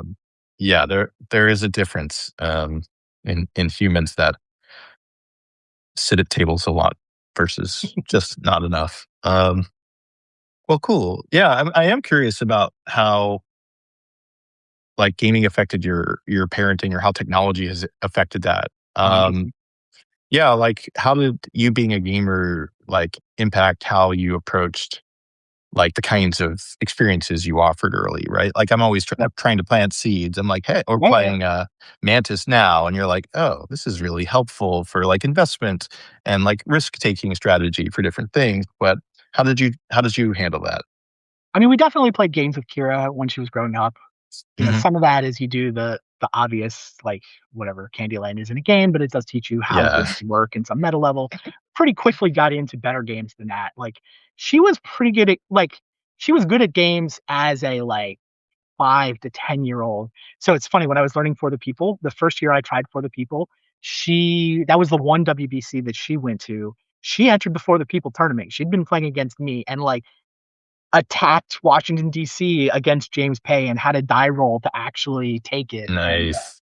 yeah, she played one tournament in the juniors room at WBC, won it, and then was just not interested in playing anymore. She and my wife spent time at the amusement park across the road, and she's never been back. Anyway, she was somewhat of a gamer growing up. So like she definitely played board games to the point where like when her friends would come over, she would play games with her friends because that's the behavior I had modeled, right? What do Yeah, you do when your friends come over? You play board games. That's just how it works in this house. And so that's what she did as well. The trick, it's funny, I see a bunch of guitars behind you. The turning point for her is when she first picked up an electric guitar.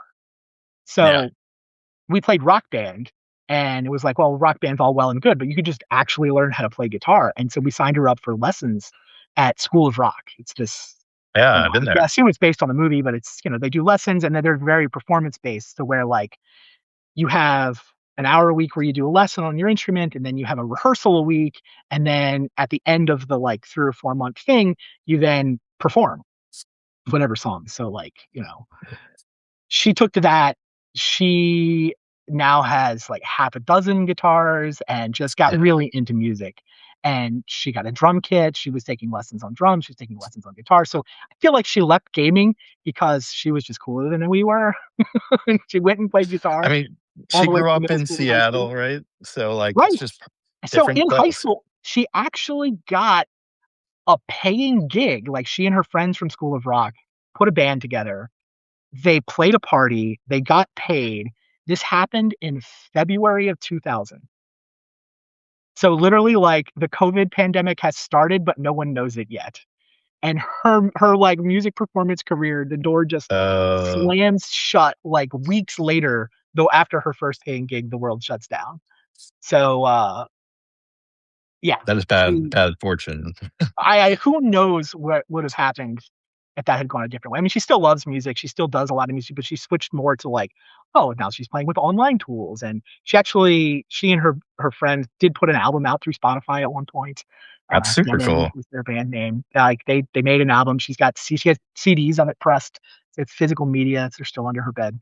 Um, at this point, she went to college. She decided to get a fairly normal degree in economics and political science, but with a minor in music technology. So her job, she worked for the university doing setup and tear down for events. She's essentially an AV person. And then like her minor was learning like how to run the soundboard at a studio and a bunch of music technology stuff. She graduated in June. She currently has a job working for the Seattle Aquarium as an AV tech. So Makes full-time sense. job with benefits and everything at a relatively stable kind of nonprofit company. And then she moonlights at gigs at clubs around town where she'll run the soundboard. So like Awesome. she's networking her way in. She was like, okay, I've got the normal job. I can go to grad school or whatever, but let me see if it's possible to make enough money just doing the things I actually enjoy doing. Let me see if I can get a job with this, this music stuff, this technology stuff, AV stuff. And so far it looks great. She's got full-time job. She's got an apartment in Capitol Hill. And Nice. yeah, I mean, I can't imagine that working out much better than that for, she's 21 with a job that is both stable and lets her moonlight doing gigs around town and trying to sort of network her way into that industry. So, Selfishly, I like a lot of the sound engineers that I've worked with, the AV people. Like I was recording my audiobook and he used to be a Magic player. oh, nice. So I gave him a copy of the book and his wife stole it because she was so interested in the topic and she just like read through it. And, it just like you get to have some really cool adventures in the music world or in the AV world where Yeah. he's like working with a rapper who got paid much more than I did for my audiobook. I got paid negative 2,000. He got paid like 300,000 or something. Wow. And so you just have all of these really fun adventures and have potential for a life of exploration instead of a life of grind. So like there are ups and downs, but I personally, if you have the right personality for that, I think it's a great place to spend time. Obviously, Yeah. You asked me about gaming and I went off into just bragging about Kira, but no, paragraph I about like bragging all of about those Kira. things. But I feel like she may come back to games at some point. Like the Boggle has already crept into her routine when she's, at the house. We'll play Boggle with Dell and Kira and I.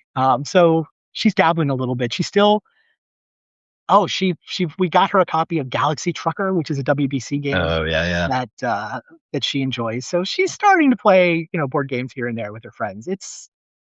The roots are still there. I don't know. I do think gaming teaches you how to think, and I don't know. I mentioned this earlier how good I think Magic is at having people make oh yeah, intelligent decisions with incomplete information. And yeah, I mean, I think we planted those seeds. I mean, the thing I wanted most for her was just, I want you to be able to think for yourself. That's what yeah, I most care about. I think she's pretty good at that. I don't know. I'm biased, but I'm happy with how things seem to be going. I don't know if yeah. I All of answered your that stuff. question. That's No, my I think it does. Like you can't control or shouldn't control like right, right, what they're interested in, right? So 100%. you kind of you you give them the opportunity to have like access to different information. I'll tell you. And I want So her to buy in, like whatever she's gonna do. Like I wouldn't have chosen the same college that she chose. But well, the thing that was way more important to me was she should buy in. I want her to go to the place where she wants to be. It turns out she knew herself better than I did. She made the right decision, even if I would have made the wrong decision on her behalf. But I knew that I wanted her buy-in was the most important thing. I wanted her to be somewhere where she wanted to be, where she was going to engage and excel. And yeah. Yeah, I'm kind of curious if you went back 20 years and you were maybe 25 years and you're back, you're starting at Wizards and you're doing development in those first 3 or 4 years. Is there anything you would change process wise that we did then? Like, it's not something I think about often, but it's just like a fun question, right? Um, is there anything we didn't do process wise that you would do differently now? Not like I have thought about the answer to Yeah, this yeah. No, I either. mean, my regrets for the first couple of years are all like specific card things, like Yeah. Skull Clamp was stupid, or I should have, Yeah, that was there bad. should have been either a single color or a multicolor land frame on this thing. I think that my actual regrets don't really kick in until the digital piece.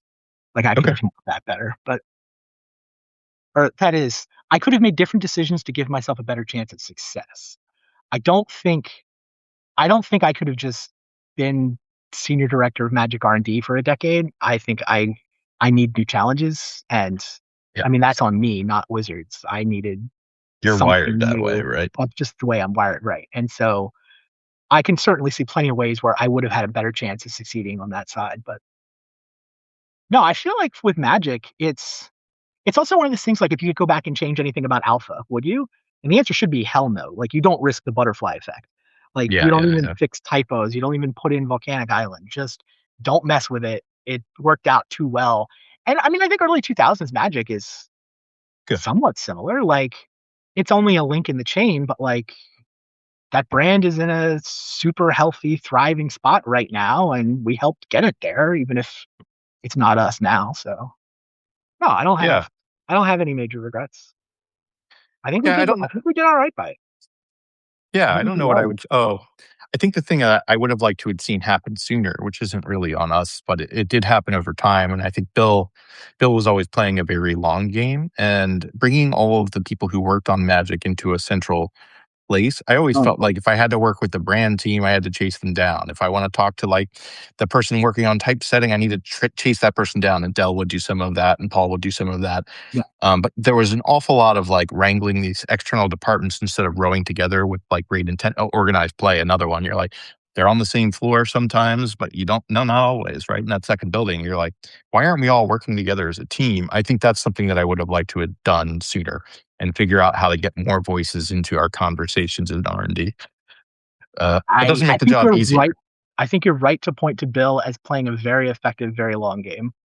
Like Bill was remarkably good. I mean, not that many people even know who he is. I feel You want to tell that story? Because I feel like if A, it would be informationally helpful, and B, at some point, Bill Rose, I will come for you. But set the stage.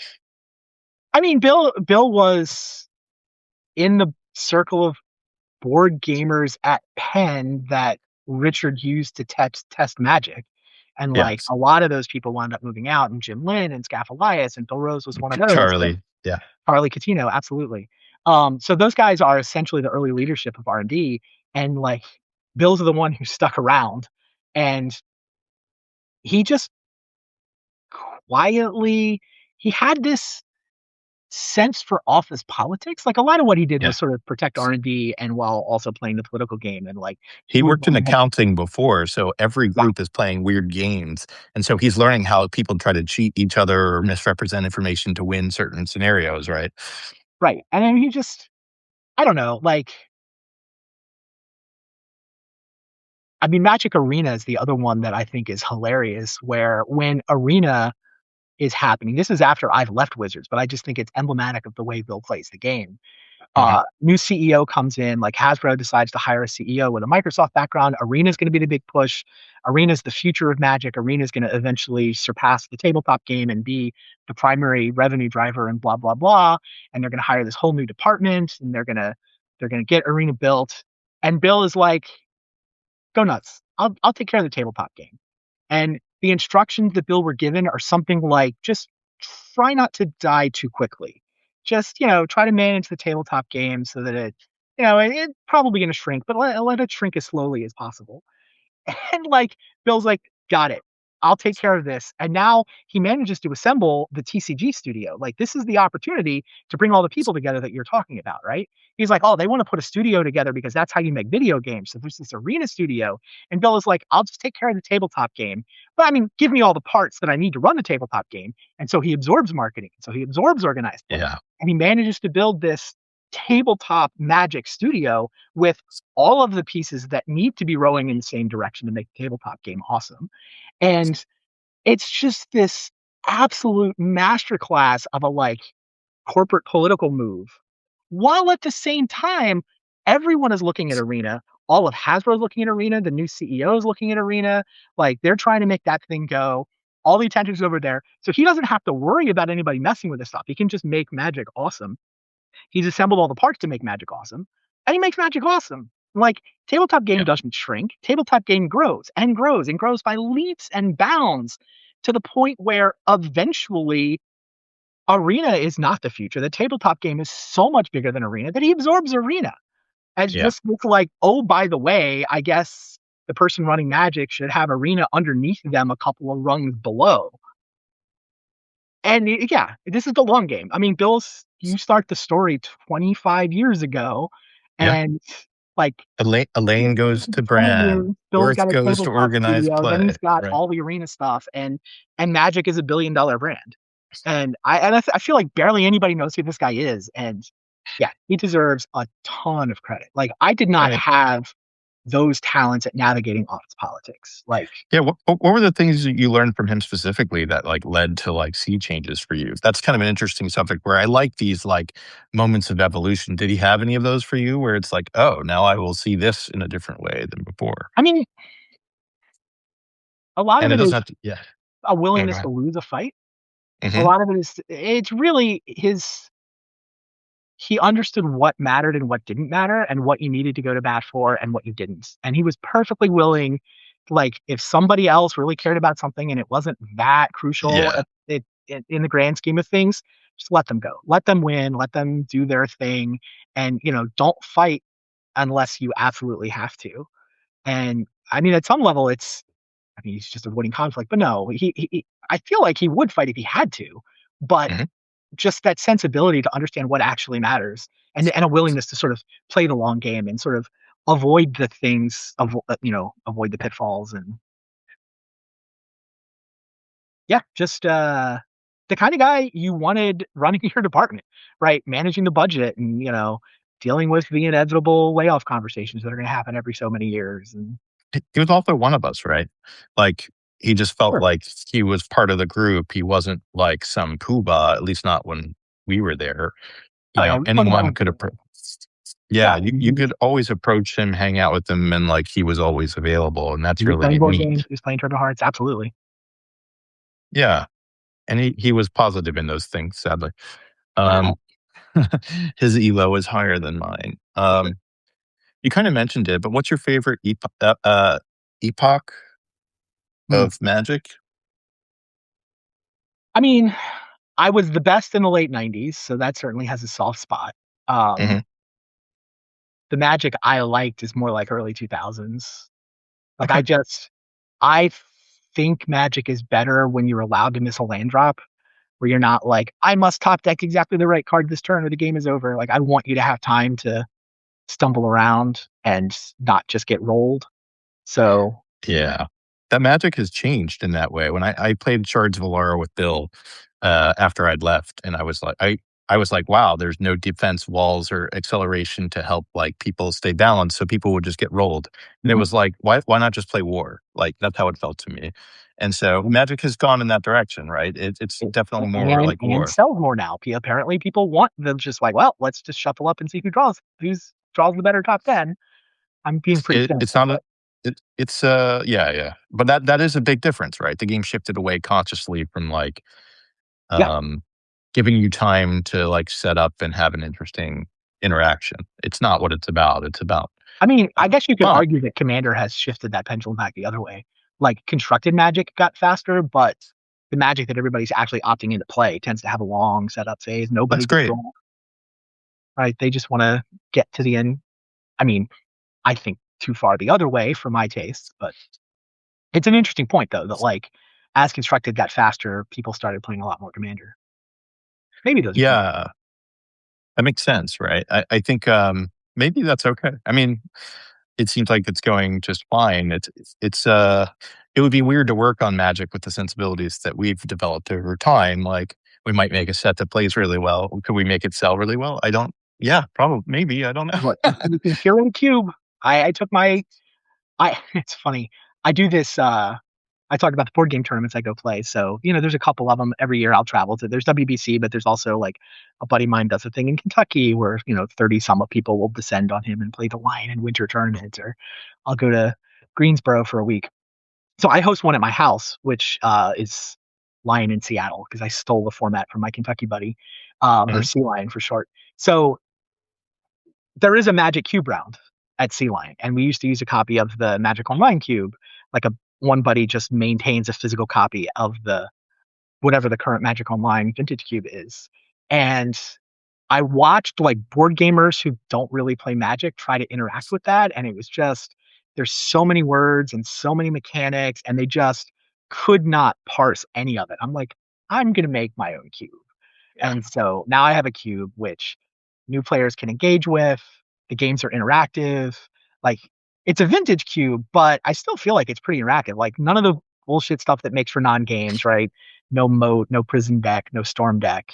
Just like actual creatures. And okay, there's a reanimator stuff, and like you can do some broken stuff. Splinter Twins in there, but it's you can still craft an environment out of the Magic cards from 20 years ago and that's true. get That's what that thing that I don't know. So yeah, it's not hard for me to answer the epoch question. I guess that's my 20 your years cube going tells. The through cube is Return the to end. Ravnica, but it's really the 2000s for Mhm. me. Okay. Yeah, what's the next thing you would do in Magic? Like you did the series. Like I was trying to poke I was like, hey, someone who people know might do well with the book. Like no one knows who I am. They do now probably. But I think what are you gonna do? Are you gonna do a next thing? Is there something that like has been a spark for you to do in Magic or gaming next? It doesn't I have to be mean, business, right? It's like for I fun. answered this preemptively with my cube question. That Oh, was a okay. 2025 project. It's relatively new. Oh, nice, I feel nice. like I now have a monthly cube night, which is not a thing I had That's previously. cool. It's been super. Yeah, it's actually you mentioned Tom Freed. I went to him first because I'm like I remember the very first vintage cubes on Magic Online I thought were awesome. Like Mhm. contrasting with where the Magic Online cube has gotten to now, where I felt like it's just a little too. I mean, it's fine. Clearly, people enjoy it. Clearly, it's a successful product. I don't mean to baden out the current Magic Online cube, but if your audience is not intimately familiar with Magic, it's just too much. So I'm like, Yeah, okay, let me go back to that. So I reached out to Tom and actually sort of collaborated with him on my first draft. And then, yeah. every time it would get played, I would iterate another dozen cards, another 20 cards. And it's very much my cube at this point. So that's been super fun. I mean, in terms That's of awesome. public thing with Magic, I don't know. I mean, at some level, it's like I don't feel any obligation to do anything. So it's like if I stumble across something great, but Mhm. I have active plans. I mean, for me, how I'm filling my time is more like, okay, what's the newest game that I'm gonna spend some time on? Like I could have fantasy basketball in the last couple of years. That's been fun too. Yeah, Just it's a great game. have not really done. I did fantasy baseball way back in the day. I did fantasy football. You talk about networks of friends. I still keep up with my college friends because we have the fantasy football league that I started as a sophomore in 1990. My college dorm, that fantasy football league is still going, which is I find pretty cool. It's incredible, Um, yeah. but yeah, that's how I keep up with that group of male friends. Anyway, yeah, I mean, I love exploring games and figuring out how to get good at them. And like once I get good, it becomes a little less fun. Like, still can be fun to play a tournament, but I want to know what's the next one. How do I get good at that? Who is the hardest person to play at Magic in the FFL, in the Wizards Future League? Who was your toughest match? Do you remember? Um, I mean, Worth was the He's best. annoying.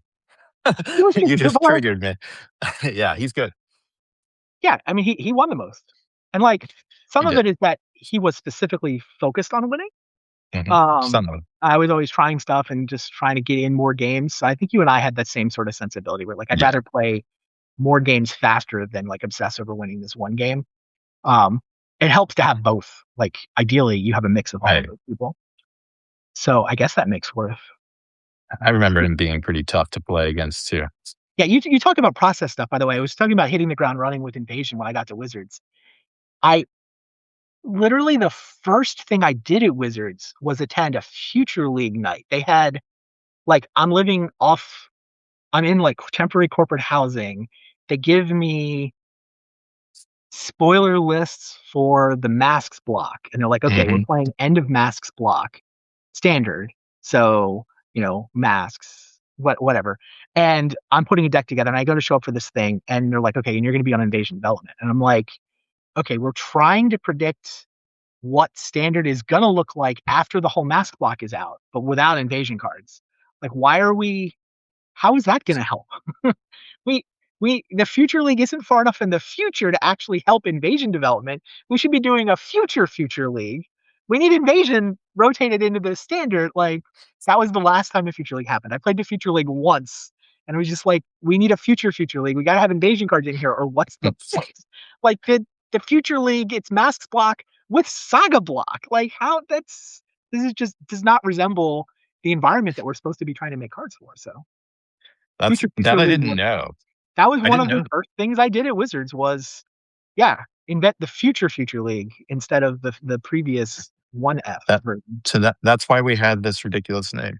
Yes, that is where the ridiculous name comes from. Absolutely. They had a future league. It Wow. wasn't far enough in the future. So I invented the future league.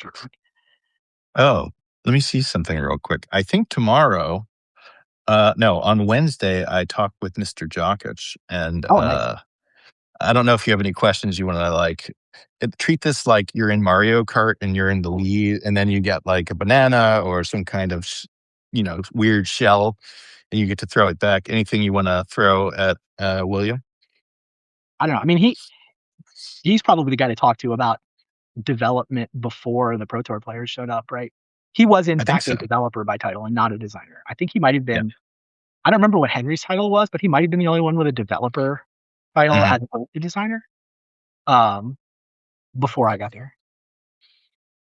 Yeah, he Good he guy. did a lot of things at Wizards. Yeah, he was pretty sharp. I thought he was the most annoying PhD to play against, right? If Oh, you ended up playing against any of, like, the more academic types, like, William was the most likely to be, like, annoying in, like, a battle.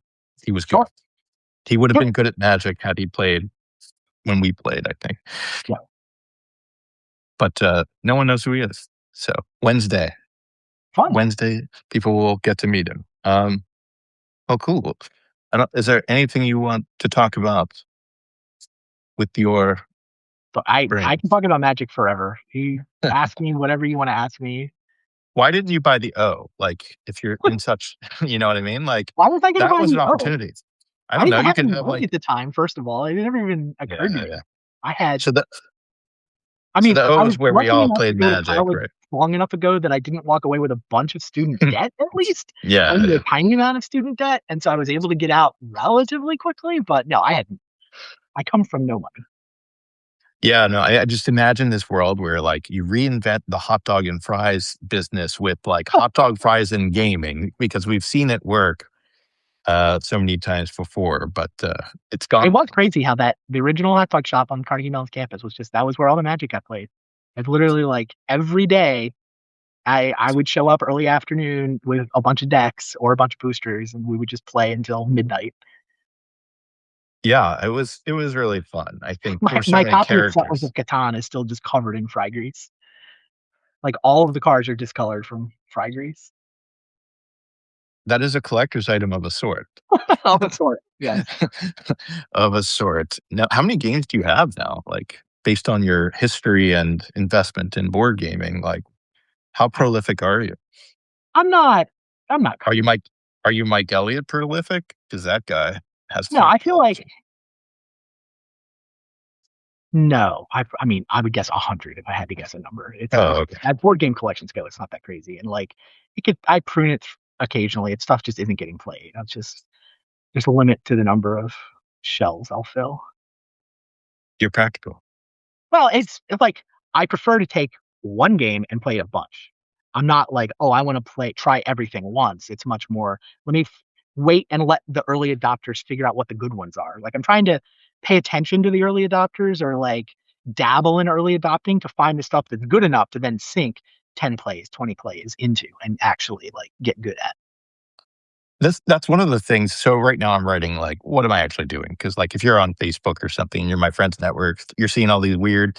Like I talked to Turian last week. He's like, "What you're doing are these little clips." And I'm like, "That is not exactly what I'm doing." So I'm trying to summarize it so everyone can understand. Um, but in there is a story that I will remember why I'm talking about this.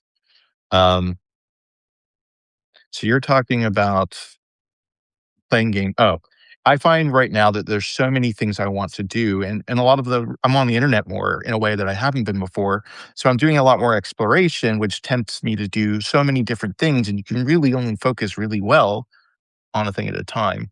Sure. And so like I'm like, hey, do I automate this whole thing with Claude and like set up anti-gravity and just go nuts? Or do I continue talking with my friends and having this really fun dynamic? There are so many fun and interesting things to do right now that like it's actually like pretty heartwarming to me that you're like, oh, I curate what I focus on because um there's just too much fun stuff to do. Like from my perspective, like God, it's an interesting time in bad ways and good. But like, wow, it's like an information person. Where game people are often information people. Um, it's heartwarming to hear you're so focused. To be frank, um, but yeah, I bought my $100 cloud code thing, and I'm like, oh wait, I have like 3 weeks of 2 interviews a day. I'm not gonna be able to do this without like making my marriage worse. So I'm not doing it right now. But have you played around with AI at all? I mean, I've asked ChatGPT to Yep. summarize various. I use it You have, as a better Google search. That's as far as I've gotten. yeah, I mean that use is good. It's actually especially helpful for someone who has basically been a Rumpelstiltskin for social media and then just is like, Yeah, hey, what is going on? right. Um, okay, yeah, that is different than having a bunch of like it sounds like both fun and not fun to build these like autonomous agent setups that try Right. to process a lot of information, Yeah, I haven't and have not dabbled in any of that. it sounds harder than making magic Yeah, to to me. Less fun too, because the human element seems really important to me. you get to um, decide what your victory conditions are. You don't have to. Under no that is obligation true. to care about the stuff that other people tell you you should care about. You get to decide for yourself. But I would like to have a scheduler such that I can like have posts go to Instagram without me manually doing it. So it's more Mhm. like I'm like, how do I automate my life in a way that like keeps this sustainable and lets me focus on the next thing without wanting to cry? Sure. Um, the internet is very like energy intensive in terms of like what it wants from attention and also like um, the muscle it requires to like act across the different platforms. It's been pretty fun, but man, like the internet really rewards you for going wide It in a way that I don't want. Right. So how do you like limit that wideness? Substack lets me do a lot of that. And that's actually been like you want a central controller that essentially is where you're creating and sharing. And you don't want one on every platform. That just drives you insane. Unless you have some way to automate it. And that is my life right now. makes sense. Yeah, I was kind of curious. Like, I haven't seen Erik in a while. Um, I'm kind of curious about Erik's contribution to Magic and like how you feel about it, since you're probably closer to it. But um, yeah, how do you feel about Erik's overall contribution over the last 30 years? I mean, it's Um, massive, right? yeah, no, I'm sure. I mean, he taught us a whole bunch back when.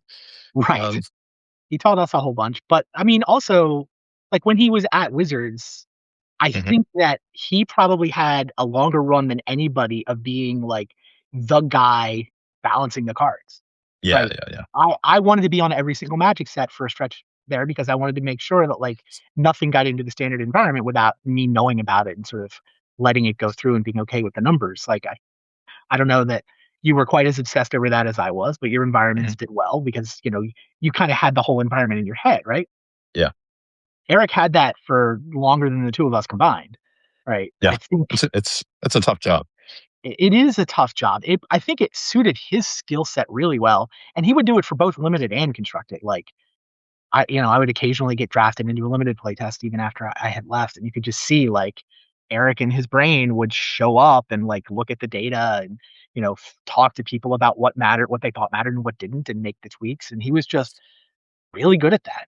Hmm. Um, I think, yeah. So fairly quietly behind the scenes, probably more people know about him than know about Bill Rose, but Yeah. similar in that he has this long career where he's doing a lot of the really heavy lifting that actually matters, Yeah. uh, balancing formats. Yeah. I mean, he was quite a wonderful magic mind for sure. Yeah. Yeah. I mean, it's like hard to underestimate. I don't know how you would convey it. Just how creative he was, right? Like he would counter. There was a card called Arcane Denial that I read about in the book, but if you counter something, the person whose spell you countered drew two cards, but everyone just assumed you counter someone else's things. But Erik was like, nope, I use it to counter my own things and draw more cards with it. And so, like, he was just twisting the mechanics way before other people really thought to. My favorite Erik Lauer story to this day, we're testing Necropotence decks. This is the deck I eventually won the Pro Tour with. Mhm. And you really want to cast him to Turok on turn two. And you get color screwed sometimes. I'm like, how many swaps do I have to have in my deck to cast him to Turok on turn two? And instantaneously, deadpan answer 54. Like, obviously the answer is 54. Why are you even asking me such a dumb question? That's Like, pretty awesome. 100% correct, also completely useless, but definitely an insight into the way his brain works. Yeah. I asked William Jokic, I was like, hey, William. William has been he's a PhD in math, similarly bright to Erik in kind of that funny way. And I showed him the video. I have a video on Instagram that I unintentionally it went very viral. I don't even know how many people, it's probably 850,000 people have viewed it in the last 3 days.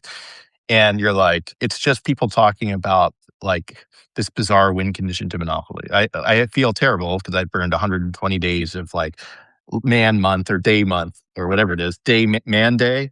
I've never said any of these things, but on people just watching videos about Monopoly. But he actually listened to the video and he's like, that's mathematically incorrect. And so, like, when I talk to him, he's going to walk through the real Oh, answer too. It's very like cool minds that like gravitated towards making magic, right? Um, well, yeah, Erik interesting. Erik took early retirement, what, 5-ish years ago? Hmm. Still lives around town. That's cool. That is cool. Yeah. Do you keep up with any other CMU folks? I mean, uh, so many of them got hired by sort of my era of wizards that Yeah. they're Yeah. definitely still around. You were the gateway. I guess so. Yeah, I mean, I know these people are smart. I know these people know magic well, so we hired a bunch of Team CMU, right? Yeah, they've gone on to be very successful, whether Wizards or otherwise, right? I Oh, yeah, feel we were like right. I won't. yeah, like a lot of people have done really well in weird spheres, right? I think Sottosanti is League of Legends, and Nate's had a lot of success in different types of games. Yeah. Silverman's like a startup guy, and he didn't go to Wizards, but startup guy in Is data. Mike and Aaron still there? Mike and Aaron's still there. Erik I guess was, so, sort recently of. retired. I Never think she really. counts. I mean, yeah, certainly part of the Team CMU legacy for sure. I mean, there's this like CMU and then friends of CMU where like we're all kind of close. It's like Chapin's a friend of CMU. I'm basically, other than the two pro tours I played with you guys, friend of CMU. Sure. Uh, Worth just went they'll, back to Wizards, so he counts as a friend of CMU, right? I think so. Yeah, I think it's cool that Worth went back. I It's mean, he's a dead ma- guy, sort of. Matt. Yeah, We'll he's a claim dead guy. We were friends, right? Uh, I am talking to Worth, and I'm going to talk to Bartholomew. I haven't talked to Bartholomew in a long time. I want to talk to everyone, but Yeah, seems you like know, you're having fun. yeah, it is fun. It is fun, Randy. Yeah. now I'm like channeling. All right, we're back at R&D. It's 25 years ago. We're sitting next to each other in the pit, and I have no idea what we're doing, but I can still see you there. I'm shuffling. We're probably working very hard. Other people are goofing off, but it's still fun. It's still Absolutely. fun. Well, right on, man. Good to see you. I'm glad you're doing well. Thanks. Glad you're doing well. And yeah, This was fun. life is good. Yeah, I